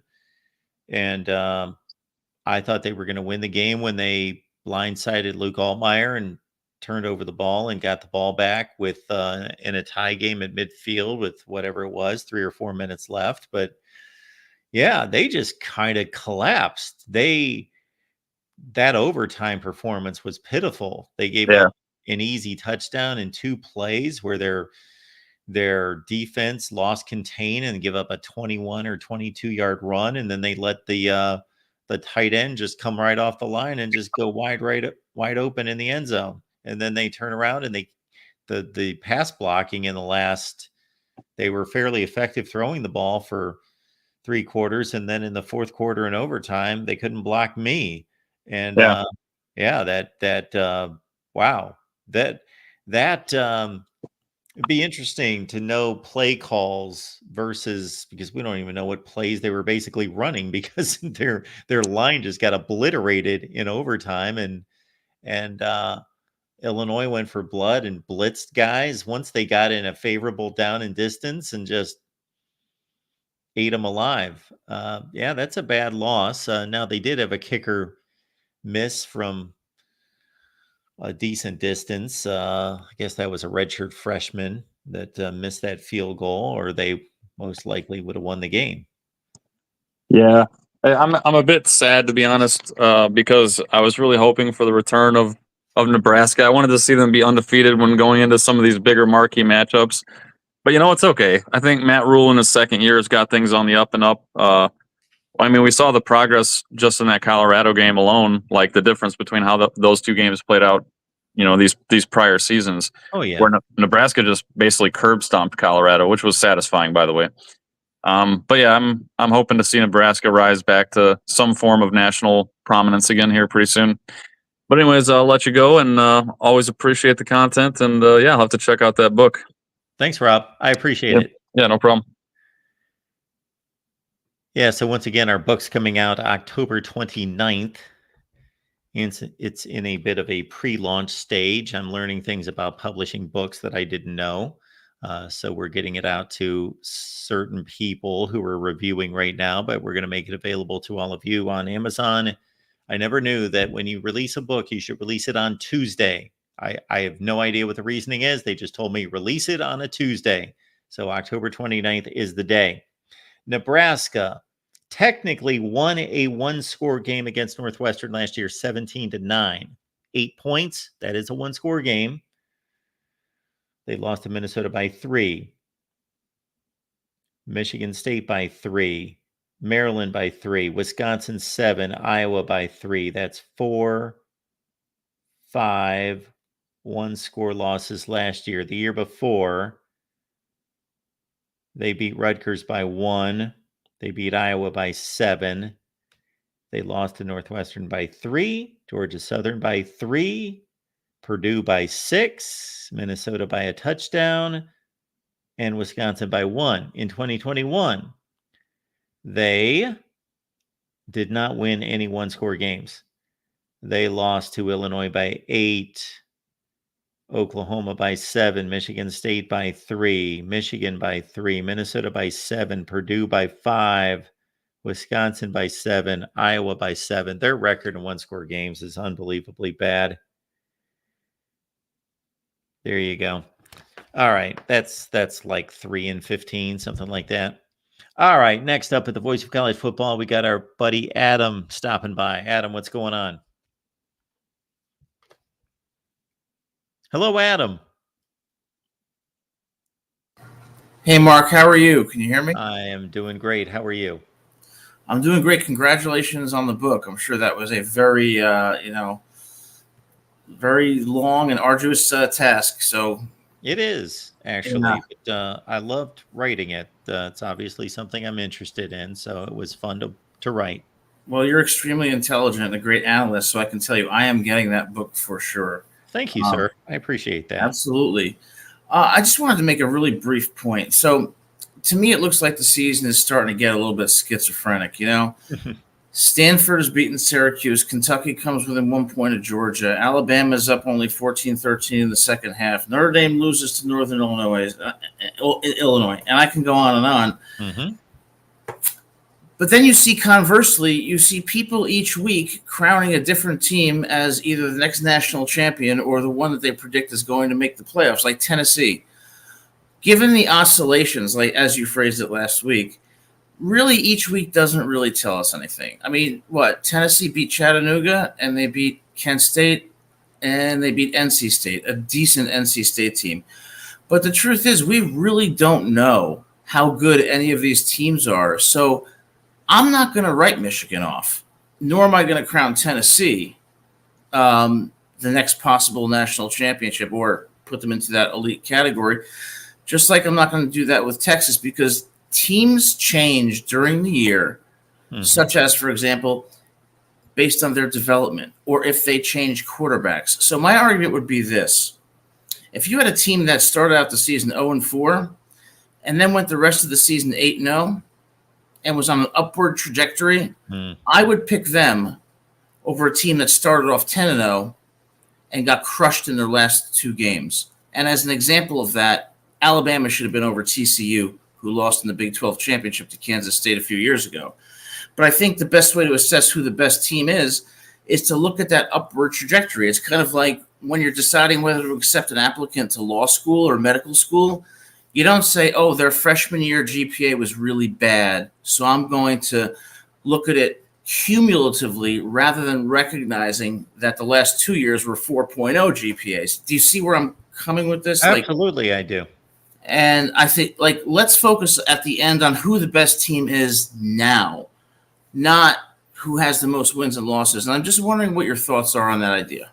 Well, I think it's interesting because I have brought that up in the past, maybe not often enough, but I have brought that up. Not necessarily that that's the way to go, but I don't hear anybody else. I have never heard that discussion anywhere else. Nowhere else have I heard this discussion. I'm sure it's been taken up somewhere, but the NCAA men's basketball committee, for example, they look at trends and they look at the last 10 games. That's actually one of the categories. Now, I don't think it should be that static, but they look at, okay, what is the team's record in their last 10 games? Meaning, yeah, college basketball teams are much different in November than they are in March, and we want to select the best 68 teams. So move that to football.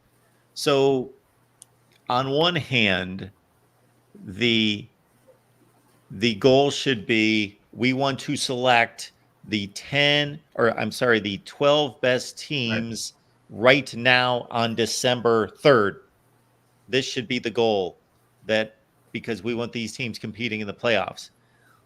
But part of me says what is fair and equitable. So that's the practical notion. That's the practical objective versus the fairness in me wants to say, well, every game should count the same. They count the same in the standings. Therefore, every data point should be measured equally, and we should not penalize somebody for a loss late in the season versus earlier in the season, and every data point is the same. If we're going to go your route, what I would want to see happen is the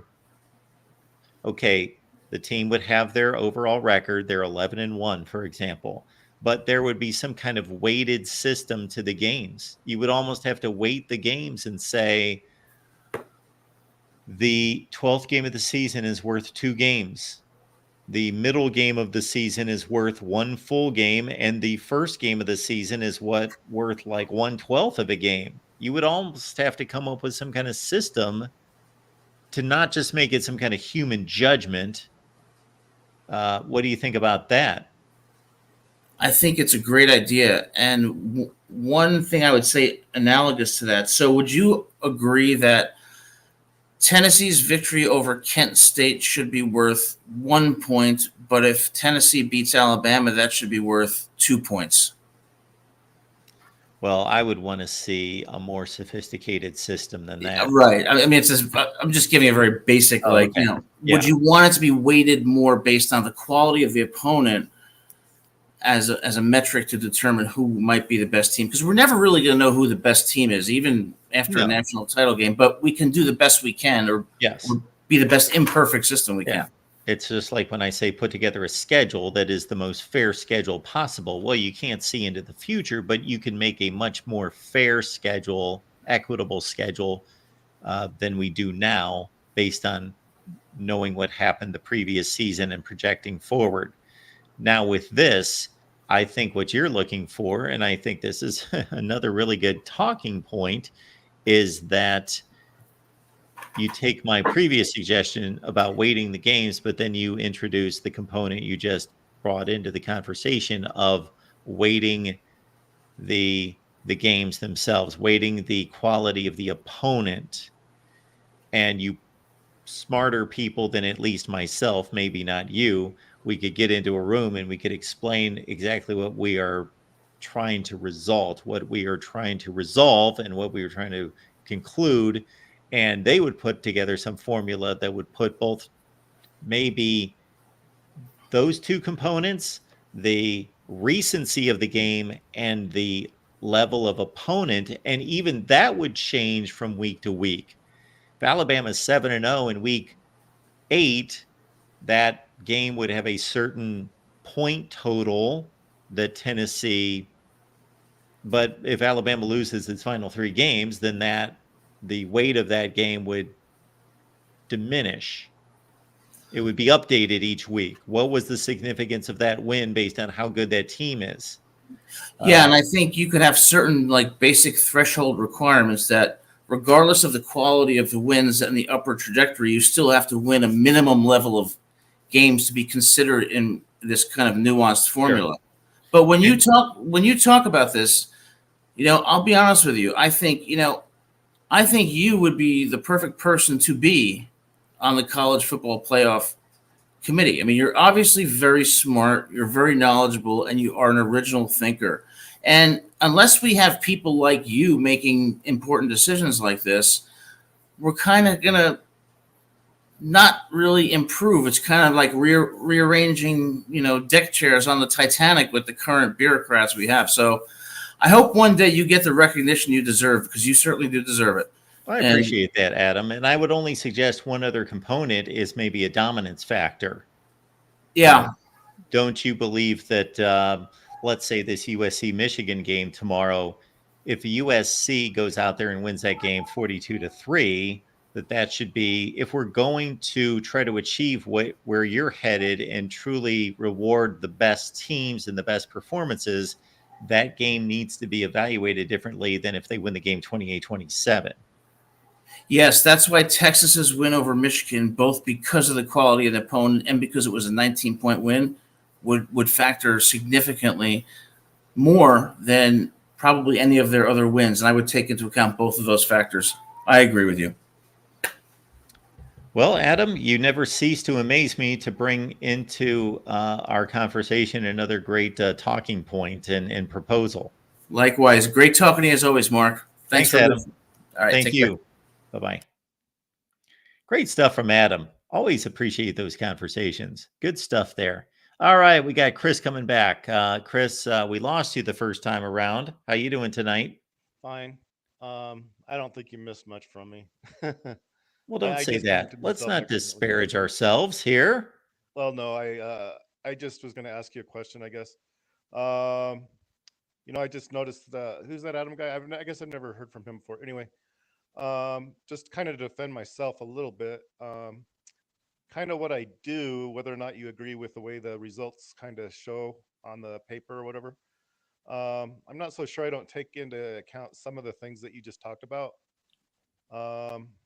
Maybe not to the same extent, maybe is what you think they should be, but I kind of already have something I think that more or less gives us an idea, I guess, of where teams fall against the grain there, Mark.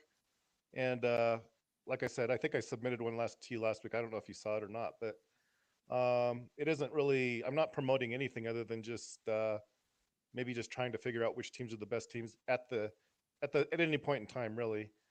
And if it works correctly, which I hope it does, because I did go to college actually to. What I'm using is something I learned in school, so it's not just my own opinion about whether I think it's right or not. And it's also not even really my information. I get it from Sports Reference, which is a fairly reputable entity, I guess. And I'm using their information, so I don't know if I'm breaking any laws by doing that. But really, isn't. It's kind of like the belt. It's not really my idea. It's just something that I think might have some truth to it. And you don't have to agree with it. I think, like I said, I'm kind of tailoring it to my point of view. I'll be fair, but I'm not really trying to push an agenda, though. I'm just trying Okay, to figure out Chris, which teams are the may best I teams. ask you a question to get us started? And it's the same question that Ralph is asking right here.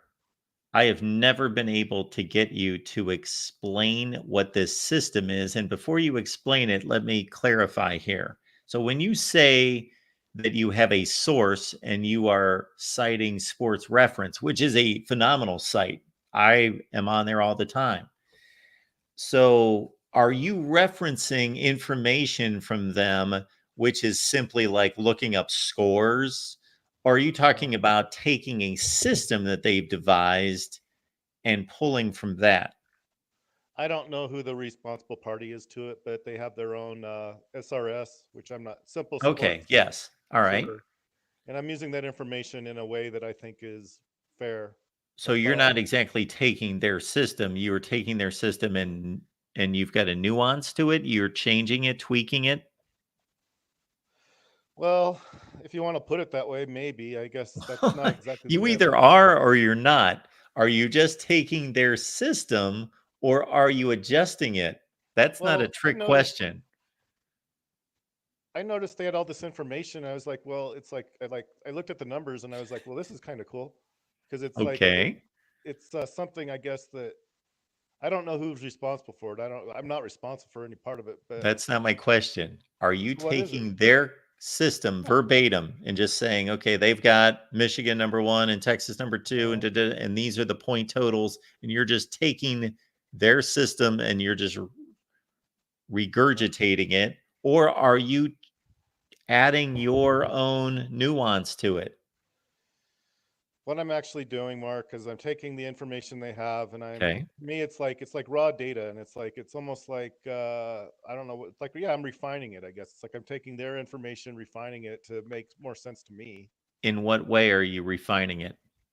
Well, for example, last week I noticed they had. I don't have any. Like I said, this has nothing to do with me. People like everything I say. They say, "Oh, Chris says this. Chris says that."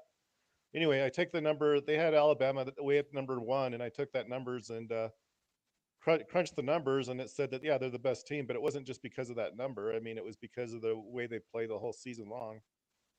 If they lost 2 games or whatever, they might not still be #1. But because they're undefeated, I mean that number makes them #1. But it's not. It's not really because of me. People make that mistake, I guess, is that it's Okay, I let have me something ask to this do with it. question, Chris. So Alabama's #1, according to your system. Well, yeah, I think they are Is that #1, correct? regardless. Yeah, exactly. Okay. And that's based on the level of difficulty of their schedule combined with their dominance of play? That's the part where I'm not completely sure because, like I said, I'm just taking their numbers and kind of making what I think is sensitive to me for what they are. Okay. But it has more to do with the fact that the Alabama plays in the SEC, and so yeah, I'm kind of weighting the wins a little bit. I'm waiting what the wins actually mean, and Okay. you add those two together, I guess, and then the result I get is that they're the best team right now. Now, of course, How if are they start you? losing, that's not going to stay that way. But I'm yeah. sorry. How are you weighting Alabama's status in the SEC when at this I'm point not in the really season? weighting Alabama. It's just Okay. any team that's in the SEC, I me- give the same weight to. Okay. So I'll it's like I'm finish weighting my. the SEC. Okay. Yeah. My point is my point is that at this point in the season, it doesn't matter what Alabama's conference is because they have yet to play a conference game. Well, that's a good point, Mark, but I don't know how true that is because what I Well, did was no, it is true. They have yet to play a conference game. Therefore, it doesn't matter what conference they're in right now, right this second. It doesn't matter.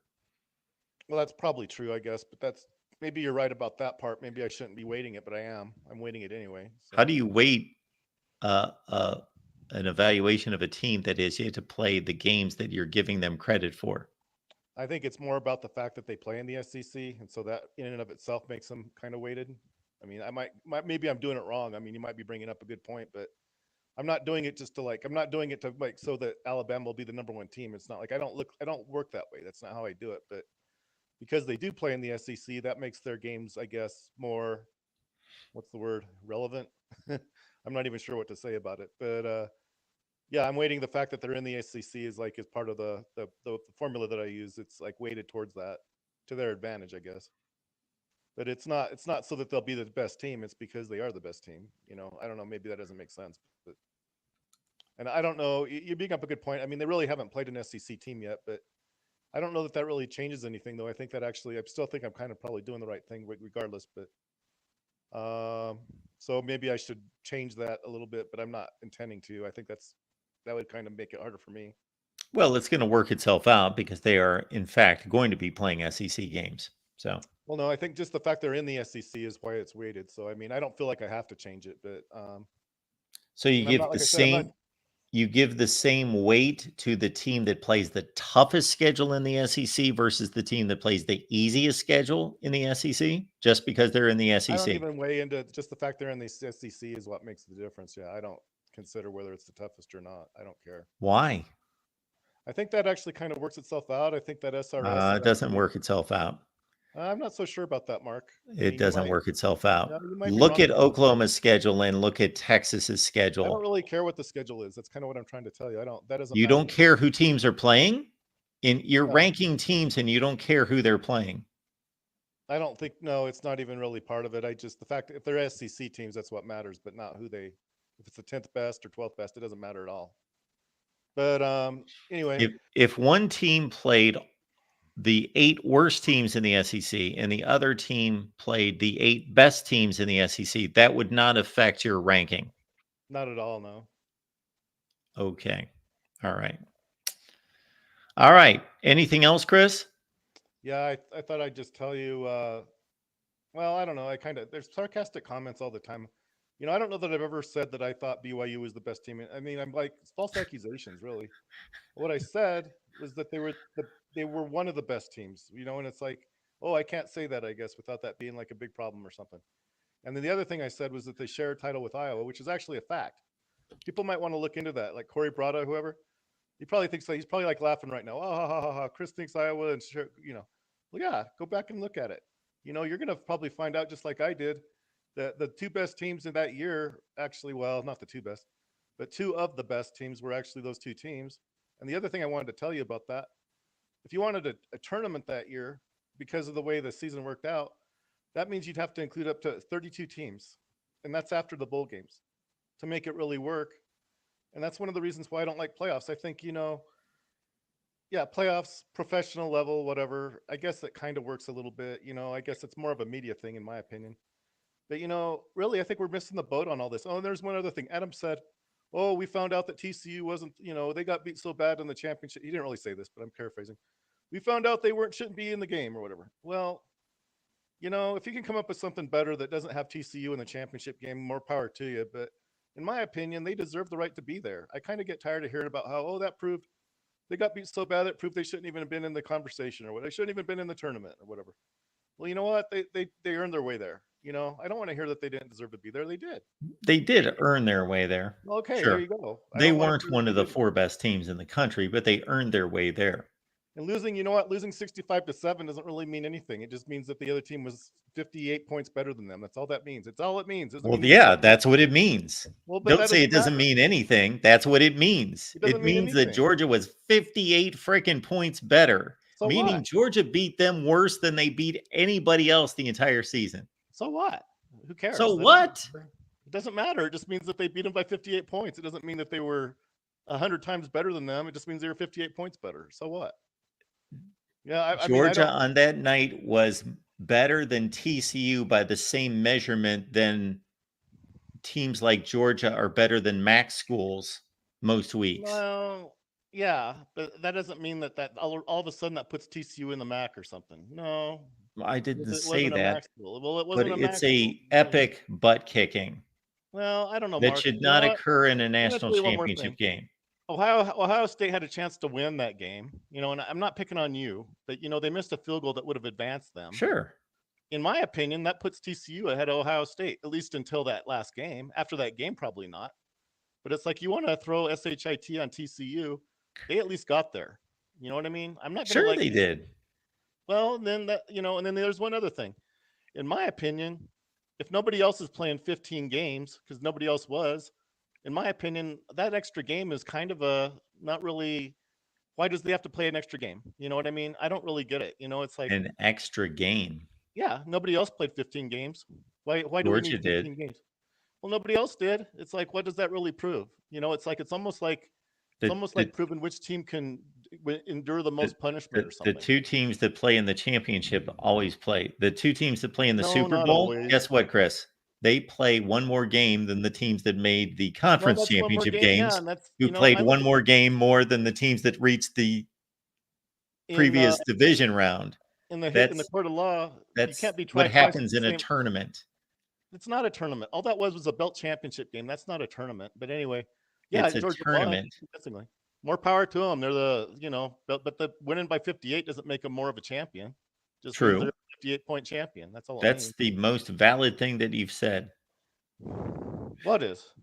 That winning by 58 points doesn't make them any more of a champion. Look at it like TCU, they ran out of steam. It's like, you kind of like beat on somebody enough. Eventually they're gonna. I don't know. I mean, if everybody else had to play 15 games, I'd be right there with you and say, well, boy, they sure stunk. But it's like nobody else got to the 15th game. How do you know just because Ohio State almost beat Georgia, which they probably almost did, doesn't necessarily mean that they're going to win by 58. I mean, maybe they do. I don't know. Maybe they do, but I'm not real big on this 58 point makes them like 58 times of a champion or whatever. I don't think that really matters. I really don't. Well, Chris, we're sitting here on the eve of week 4 of 2024. So we have the entire offseason to talk about what happened in 2022 and in 1984. Well, no, so, anything else? 84. I already told you what happened in 84. And I think you guys got to give me a little bit of credit for, because I went and did the study that, Well, I give you credit for the effort. I don't give you credit for the results of your efforts. You don't have to. But, really all it says is that there were any number of teams that probably could have won. And that's all I've ever said in the first place. But no, Chris is saying that BYU, okay, well, just take whatever I say and twist it around until it means something different. That's fine. Go ahead and do that. I don't think I ever said that, but whatever. And really, I'm not even affiliated with BYU. I don't really care about BYU. I just want to make sure that whatever the decision is made is the right decision. That's all. Chris, we could probably build a BYU channel, give you management ownership of it, content creation, make you the host of it, and you'd probably just soar right by my subscriber total. You would just right to 100,000. That's what we should do. See, again, you're putting words in my mouth. That's not what I said. I'm not saying you said it. I'm saying it. I'm saying we should give you a BYU channel, make you the host, and you'd probably have 100,000 subs within a few months. I don't really keep up with BYU, so that wouldn't work very well. I mean, I attended Colorado State University. That's where I went. But anyway. Well, Chris, we appreciate you being here. All right. Thanks, Mark. Have a good night. You too. All right. let's see if Corey's on the road or if he is at home. I don't know, with some Culvers. I don't know. Culver's closes at 10. Nice try. Nice try, though. Don't put words in my mouth, Mark. Also, I just want to make this something very clear. I was honored to have my name mentioned in that last conversation. Yeah, I don't know if that's happened before. Well, that's you've reached the big time now that Chris is dropping your name. Very special time, very special moment. I don't know exactly how he pronounced your last name, though. It was kind of like Breda. I think he said Brada. Brada, which is fine. Is that okay? Yeah, that's fine. Have I been mispronouncing your name for all this time? No. Okay. People usually mispronounce it, and I don't correct people. I'm just finishing up. I'm sorry if there was a slight delay with me acknowledging you. I'm just finishing up my dirge for all the boys in stripes out there that have to endure persecution, opposition, and just unbelievable retribution from the fans out there. It's just such a sad situation. I hope that one day we can open a memorial service for all the officials that were mistreated by the fans. I didn't anticipate this show taking on this officiating theme tonight. Well, it's ironic that you have Mr. We Hate Iowa, Minnesota Dave, come on here as the guy defending the officials, given the game that's happening tomorrow and given how that game ended up a year ago. I just find that very ironic that he's the guy defending officials. What an ironic moment. You just got to love it, right? You just got to love it. Yeah, that he would be the guy. You are absolutely right. Do you know what suddenly has gained my attention, Corey? And I'm hanging on every word. But what has suddenly gained my attention is that I took Washington State to cover 12 points, and they were losing this game by a touchdown. So they would need 19 points to cover. But they have suddenly taken a 5-point lead. They're forcing San Jose State to punt. They need to put together a nice little 4-minute drive to close out the game, score a touchdown, and cover the spread. How do I'm literally, as I'm talking to you, I'm on my smart TV trying to figure out how do I watch the CW? Do they have an app? They have a CW app, but you can't watch live television on it. You can watch all these other stupid CW affiliated channels, but apparently they black out sports. Is that? Well, that's because they founded their network. They got an app when everybody else was getting apps, and they thought there would be no way in hell that they would ever have live sports that anyone would want to watch. So they figured this was for the Gilmore Girls and everything else that they run. Well, they have live networks, like Ion apparently is owned by CW, so I can watch Ion. If I go off of here, I just want to watch the end of this game. I just want to see Washington State score a touchdown to cover the spread. Well, they were down 30. They were down 38-24, I believe, at one point. They're giving me hope here, but they're not going to do it because they're just going to run out the clock. There's 3. You should have seen this sequence going back to your criticism of Kirk at the end of the Iowa State game, or at the end of the first half and at the end of the game. Listen to this scenario. Did you see any of the Syracuse-Stanford game? Can you still hear me, by the way? Yes, I can. No, I didn't. I was so I was at a restaurant. I was watching both games, but I was pretty focused in on Illinois, Nebraska. Yeah. So what happened at the end of this Syracuse-Stanford game is that Syracuse took a 1-point lead, 24-23, kicked off. So Stanford's got the ball down 1 with 3 and change left. Stanford's methodically driving the ball down the field. Of course, they're taking all the time in the world because they got plenty of time. They don't need to hurry. They're just driving the ball down the field, run, pass. They can do whatever they want. Well, it gets to a place around midfield where it has become very apparent that if Stanford gets 1 and definitely 2 more first downs, they're going to be in field goal range. And we're at around 90 seconds at this point. Syracuse has all 3 timeouts. And it becomes very apparent that one of 2 things is going to happen if they don't use these timeouts. They're either going to stop Stanford, fine, stop them, and it doesn't matter about the timeouts. You win the game if you stop them on downs, or Stanford is going to use all this time up and they are going to kick the game-winning field goal. Stanford, in fact, kicked the game-winning field goal on the final play of the game. And other than icing the kicker, which at that point was futile, Syracuse left the stadium with all 3 timeouts. They did not use 1 timeout and never got the ball back. It's almost Iowa game management-esque, Mark. It was worse. Well, I'm just sitting there looking at 30, 40 seconds on the clock and 3rd down and going, what are you doing? You've got 3 timeouts. Crazy. I don't have an explanation for you. Now, you said it was tied or they were up 1? No, they were up 1. Okay, well, that's yeah, I'm trying to play devil's advocate and figure out if there's some explanation, because there had to have been questions asked post game.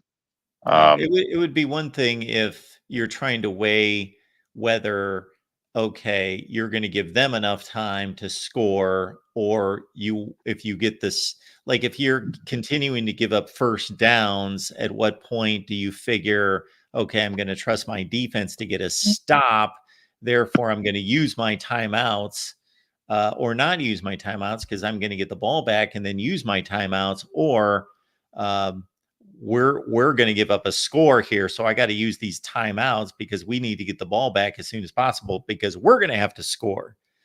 That I understand that conclusion and that quandary, but I don't understand when one of 2 things is going to happen. Either you're giving up the game-winning field goal or you're going to stop them. So do not give up the game-leading field goal with 3 timeouts and no time on the clock.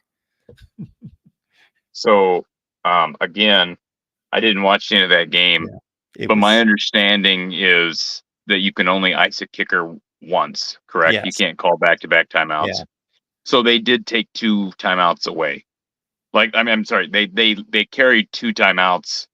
Yes, away technically from the game. They took 2 timeouts, but in practicality, they really took all 3 timeouts. Okay. Well, the reason I bring that up is any of them to stop the clock. The reason I bring that up is because teams used to be able to call all 3 timeouts back to back to back, correct? Yes. And so that's my thought. You know, is it possible that the head coach didn't forgot that you couldn't do that, and that was his thought this whole time? We're gonna ice him for 10 minutes, but 3 timeouts. Is that really it's stupid? It's terrible. But I'm just trying to figure out an explanation, even if it's a bad one. We're going to try to ice a kicker 3 straight times from a 27-yard field goal instead of giving our quarterback a chance to drive the ball down the field and win. It was unbelievably bad. It was horrendous. Well, again, the fact that it cost them the game is one thing, but we went through some pretty horrendous gaffes from Iowa a week and a half ago that were basically unexplainable as well. So, Fran, what's his face? Fran Brown. My last point will be, even if he totally blew it as he did, but realized, so after Stanford ran its last play, and they were obviously running a play, they just snapped the ball to the quarterback and he just looked to position the ball and he just knelt down. There was still 21 seconds left in the game. And at that point, it's obvious you've stopped them finally because they're basically giving up to kick the field goal. And he still just let the clock run all the way down to 3 seconds. And Stanford was the ones that called the timeout to kick the game-winning field goal. Even at that point, you think, okay, I've been an idiot for the last 90 seconds of this game. I'm finally going to call a timeout to give us at least a prayer with 18 seconds on the clock to get the ball back to kick a field goal. You could at least run 3 plays and try to kick a long field goal. Okay, let me give you another. None of these explanations are going to be good ones, but let me see if I can give you another possible explanation. What down did he kick the field goal on? I can look that up. I don't know for sure. It may not have been fourth down. Okay, so I'll my find only other explanation is it makes me reflect on Northern Iowa, in 20. See what year that had been, 2009. So what down? Final field goal.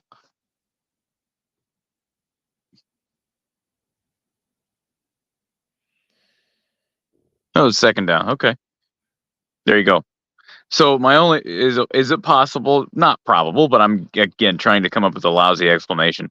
Is it possible that Mr. Fran thought, well, I could call these timeouts, or I could use their strategy against them, and if they run it down to 3 seconds, because here's what happened in the UNI game in 2009, and you might remember that, Mark. Iowa blocked a field goal, but because it was blocked backwards, UNI got another try at it because they recovered the field goal because it wasn't fourth down.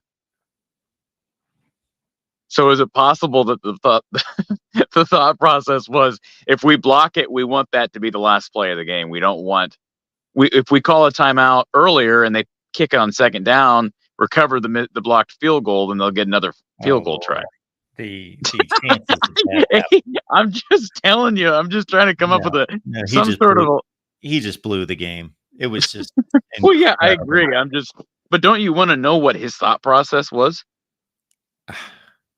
Yeah, I would like to know. And I wonder if maybe I'll look up his post-game press conference to see if anyone had the guts or the brains to ask that question.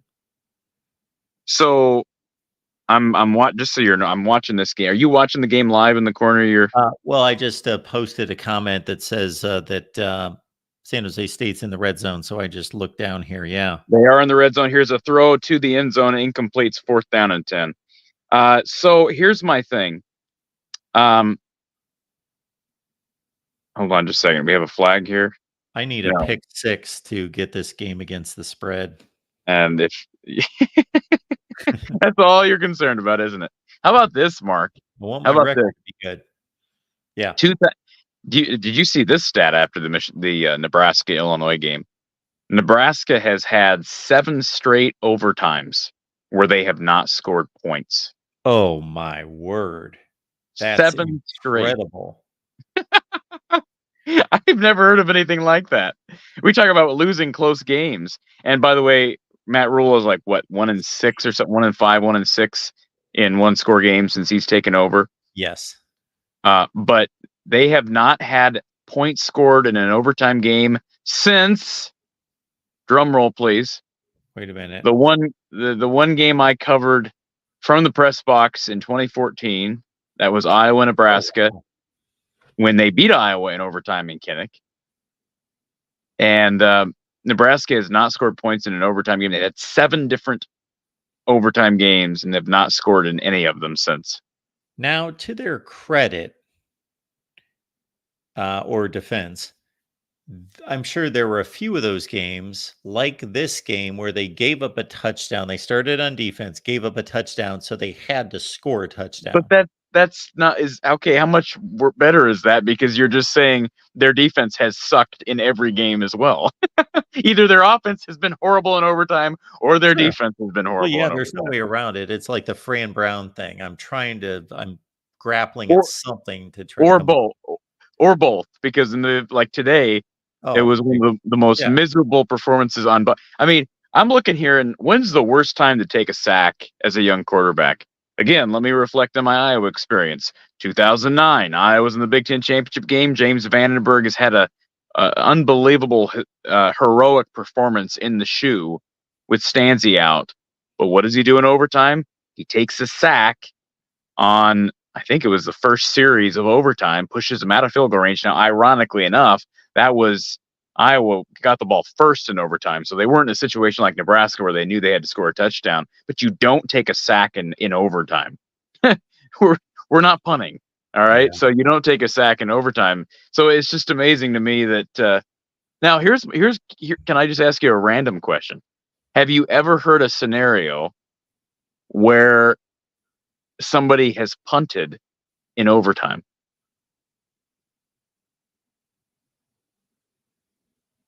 In the college game, no. Okay, here we go. Final play of the game. If they don't make this, rolls Put left, it up. 25-yard line to the end zone. Oh my gosh, he caught it. Touchdown, San Jose Oh State. my word! Did Holy. he catch it?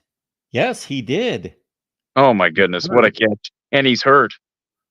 Oh my And the word! receiver is hurt, but they just shocked Pullman. The receiver is down. Huh, they just ruined my playoff scenario. He looks like they're going to review this because that ball was clearly up. He's clearly hurt. And you got a couple of trainers out there. This guy's. He's suddenly not hurt. Is that him? Waving to the crowd. That's him?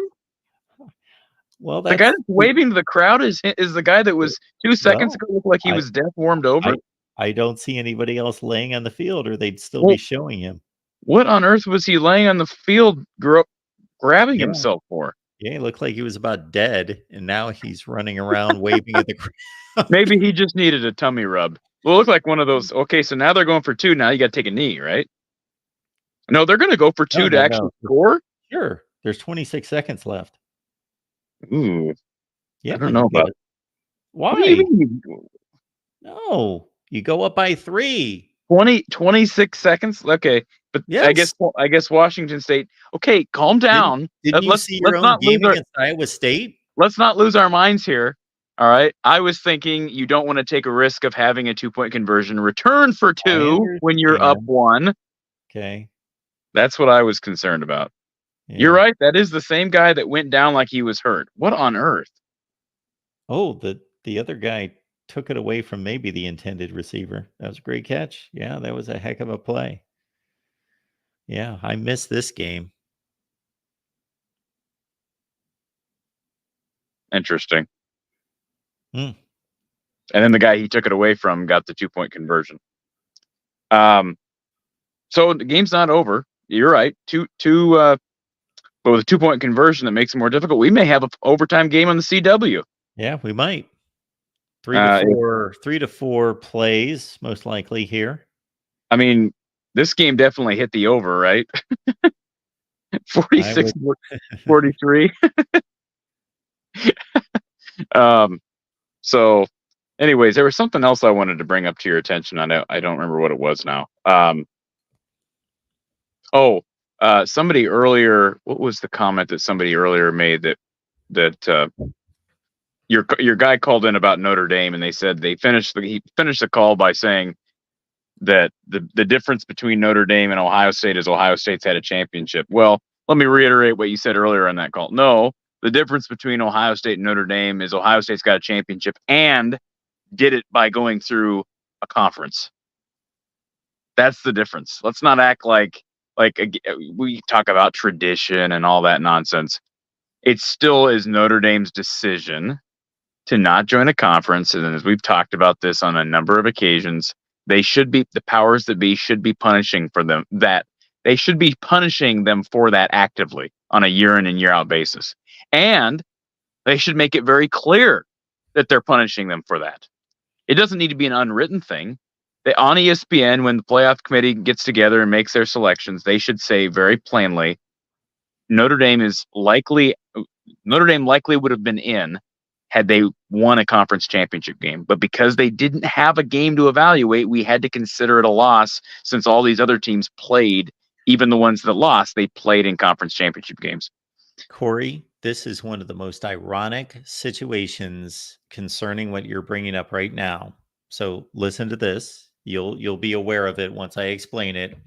In 2018, the playoff committee basically had a decision between Oklahoma and Ohio State. They both won their conferences. They both went 12-1, won their conference championships.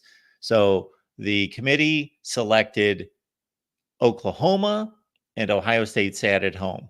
Okay. While Notre Dame got to make the playoff, not playing a conference championship game, playing one Oh, less. hold on. game I'm than sorry. I everybody got to else. interrupt you. Wazoo is going to get a shot at a field goal here. Oh, wow. Did they Let's just continue this in a second. They just got down to about the 42, 43-yard line. So it'd be about a 60-yarder. But they've got 2 timeouts. They got the chain stopped right here. I'd be using a timeout with 15. Well, I don't know why you're not calling a timeout. 15 seconds. Well, how There's many no puppies?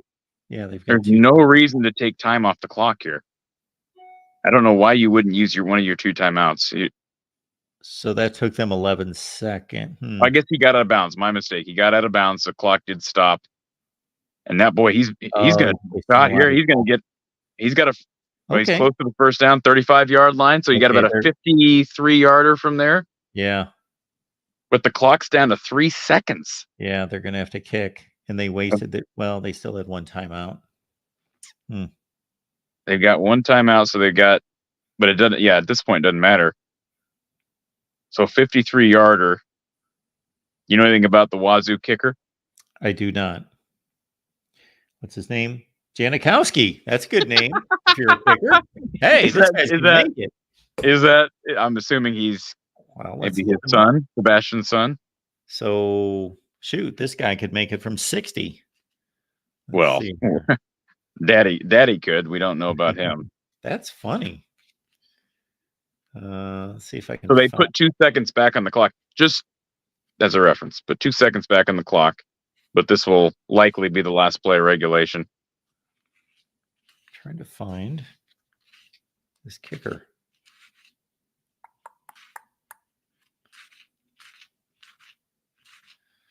Is everyone following along at home?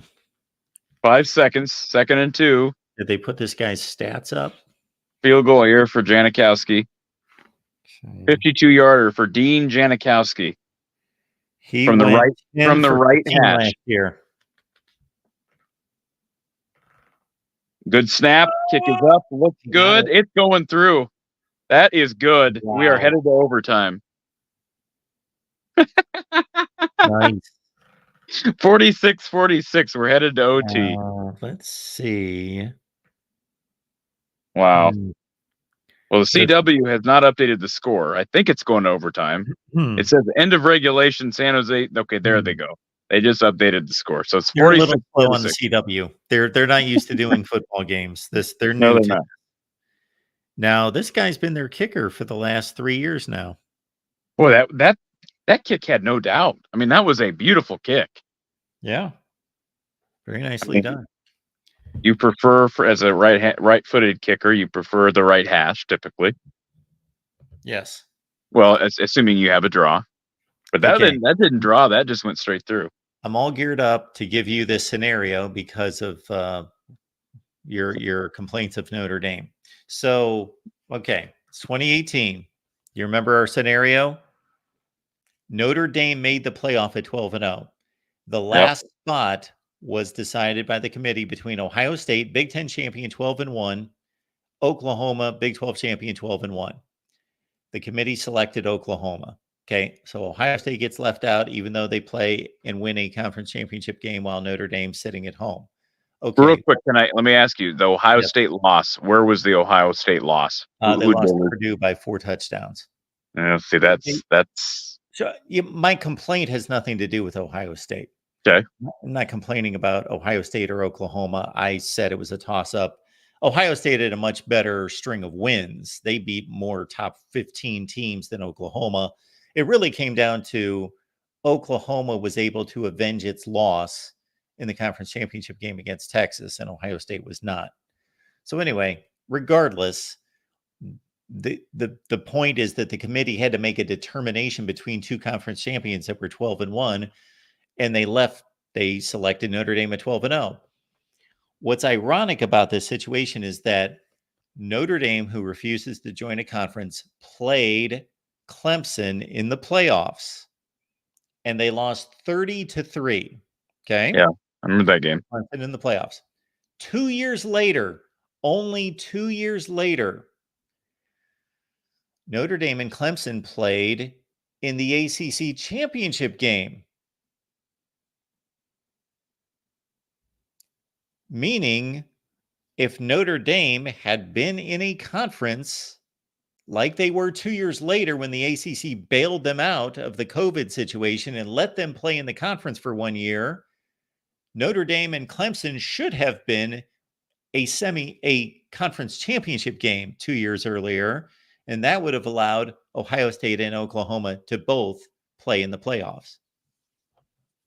Well, we don't know what would have happened. Well, okay, I get what you're saying. The score was 30-3 in the semifinals. Okay, I'm saying we were watching what should have been the ACC championship game. so we are assuming that, but they still would have been 12-1 as a non-champion, and Ohio State was a 12-1 champion with a 4-score loss to Purdue. I mean, there would have been 3 12-1 teams to pick from. Yes. Oklahoma was a conference champion. Yes.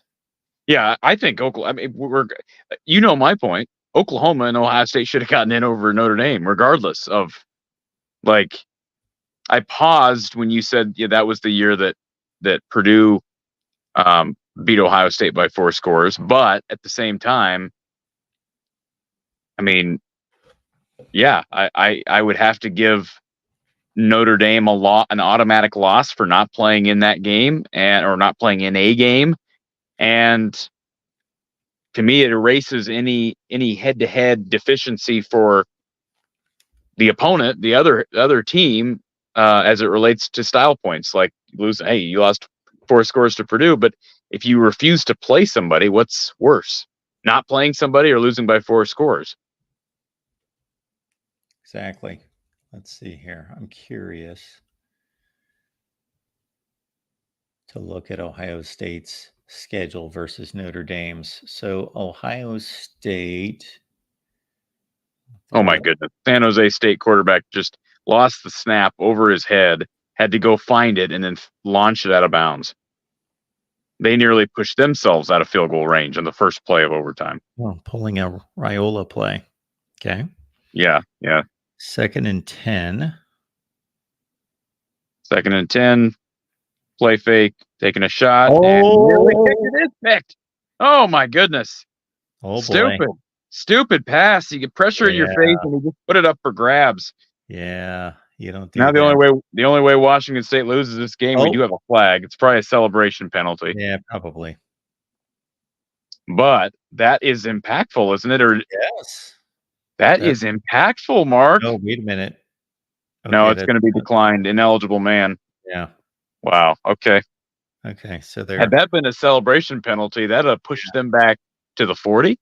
Yeah. Oh my goodness. Interesting.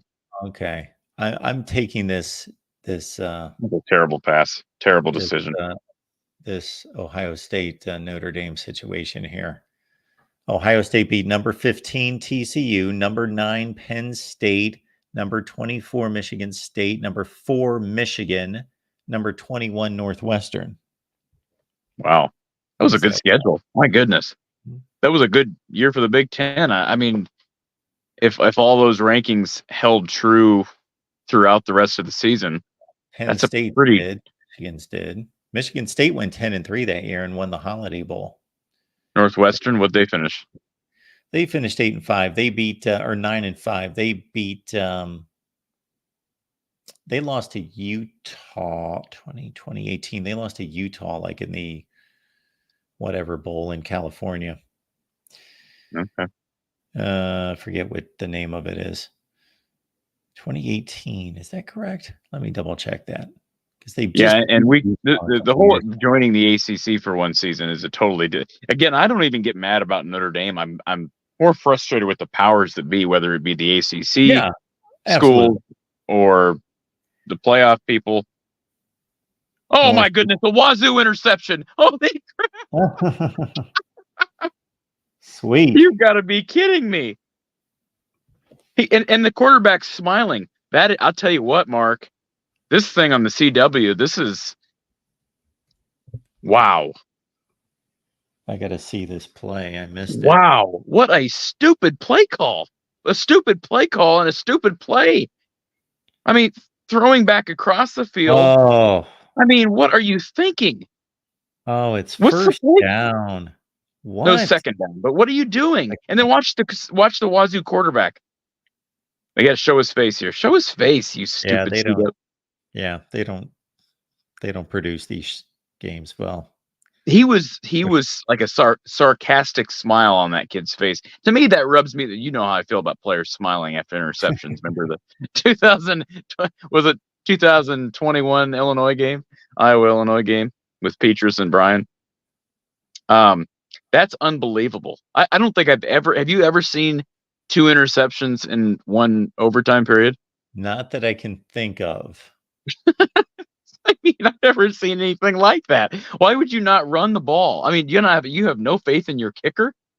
If you, as you and I both know, you can spike the ball 3 times and have a 43-yard field goal try. You're trying to win the game. What are you talking about? You're trying to win the game. It's tied. Oh, that's right. I got you. All they needed was a field goal. Yeah. And now we're in double overtime, and now you have the quarterback reversing field here in double overtime and juking people out of his shoes. Yeah, then he went backwards. We ought to be calling this game. We could do better. I'm not listening to the play-by-play. You got a flag, by the way. It's probably a hold because he came back across the field. You and I ought to be calling this game. Well, if we would be, I was obviously not paying attention to that last scenario, but because I'm looking at Notre Dame's schedule, which I got to say that Notre Dame beat some really good teams as well. So my gripe again. Go ahead. My gripe is not Ohio State against Notre Dame or Ohio State against Oklahoma. It's just not playing in a conference. Yeah. And refusing to play a 13th game. I like the idea that was brought up earlier by the fake MVP that Wazoo and Notre Dame should be forced to play if like they're both undefeated late in the season. If we're not going to claim ourselves as if we're not really G5 opponents and we have no intention of being G5 teams, then you should have to play against each other in a conference championship game. That would be phenomenal. That would be phenomenal. Do you believe that the Pac-12 has made attempts to convince Notre Dame? I mean, we all know Notre Dame's not joining the Pac-12, but do you think calls have been made? Not reasonable calls. No, I don't believe that. Why not? You might as well make the call, but let's see what's Washington State going to do. It's 2nd and 2. They might as well. 2nd and 2 from the 17 is a first down run. But now doesn't it kind of feel like, well, if I know you don't because you picked this game, but you kind of want, they got a CW ump cam. Look at that. Doesn't it feel like we should want Wazoo to lose now? Like those are the types of plays that make you just root against a team. Like you don't deserve to win. If you're going to throw the ball on 2nd and 8 from the 23 with when all you need is a field goal, you call a play fake and throw to the end zone. That's stupid. The quarterback doesn't deserve to win. Well, the coaching staff doesn't either. Whoever called the play doesn't deserve to win. Okay, so now we're sitting on 2nd down. Who's the head coach at Washington State? Jake Dickert. Where is he from? He was the defensive coordinator when Nick Rolovich was fired for his refusal to adhere to COVID vaccination restrictions. Interesting. I forgot all about that. Wow, they just almost botched an RPO and it ends up with a touchdown. All game. I don't think I've seen an RPO like that. Quarterback. I forgot they got the ball first. Okay, so he's trying to pull that out. Interesting. So we're just about to hit the 100-point total mark. All right. Anyways, Mark, I'll let you go. Stay on here, and this thing will probably go into 4 overtimes, and I'll be calling it. So we are going to wrap it up in about 1 minute as it is. All right, Corey, we'll see you for the post game. All right. Thanks, Mark. Everybody, check out Corey after the ball game against Minnesota for post game. Iowa from the Hawkeye of the Storm. Jackson's going to ride out our last 30 seconds. What's going on, Jackson? Nothing much. Just if you love top-notch college football content, come on in to the Voice of College Football. Tell your friends, family, and frenemies and the cashiers at Publix about patreon.com/markrogerstv or become a YouTube member where you can get the top-notch bets in all college football from Mark himself, Steve Merrill, Matt Zimick, and Steve Dace, especially those under the radar pits. Got to make my picks for tomorrow, and you can catch Jackson on the Alabama show Mondays at 6 p.m. Eastern, 5 Central over on the Alabama channel. Oh, yeah. Stay tuned, everybody. Washington State botched the 2-pointer. What a game here, Jackson. They're up by 6. Oh, it's like now they choose to have good defense. Now these guys choose to play defense. Good grief. It's like, where was it in the previous 4 quarters? Well, I don't know how good the defense was. I just think the 2 quarterbacks just threw balls up for grabs. It's like, oh, man. All right. What are we looking at? 2:30. Good Lord. Yeah, we're going to wrap it up here. Jackson, appreciate you being here. I appreciate you having me on. You have a good night and sleep well, and we got a wonderful Saturday ahead of us. Absolutely, we do. Thank you, Jackson. All right, everyone, we'll wrap it up. You can watch the last few minutes of this ball game or the last play or whatever it turns out to be there. San Jose State gets the ball. College football is the greatest. And thanks for staying up with me. Wow, it is 2:30 in the morning. So, yeah, I'm going to get up about 8:30. So let's get some rest. But I do want to see who wins this game, of course. I've already blown the game against the spread. Got the other 2 tonight, though. But I did pick Washington State to win it straight up. All right. Voice of College Football, instant analysis after the ball games. Noon, 3:30, and the primetime games. And then, of course, the call-in shows tomorrow night. So please join us after the bowl games on Saturday night right here at the Voice of College Football. Appreciate you stopping by. Did I miss a super chat? I did. We've got Dave. Are you going to be in Minneapolis tomorrow? Corey, if so, I will buy you a beer at Stubborn Herb Sherbs. Okay. Hopefully that message got across to Corey. I will actually text that to Corey, Dave, just to let him know, just in case. All right. Appreciate you being here, Dave, and everybody else at the Voice of College Football. See you late night on Saturday.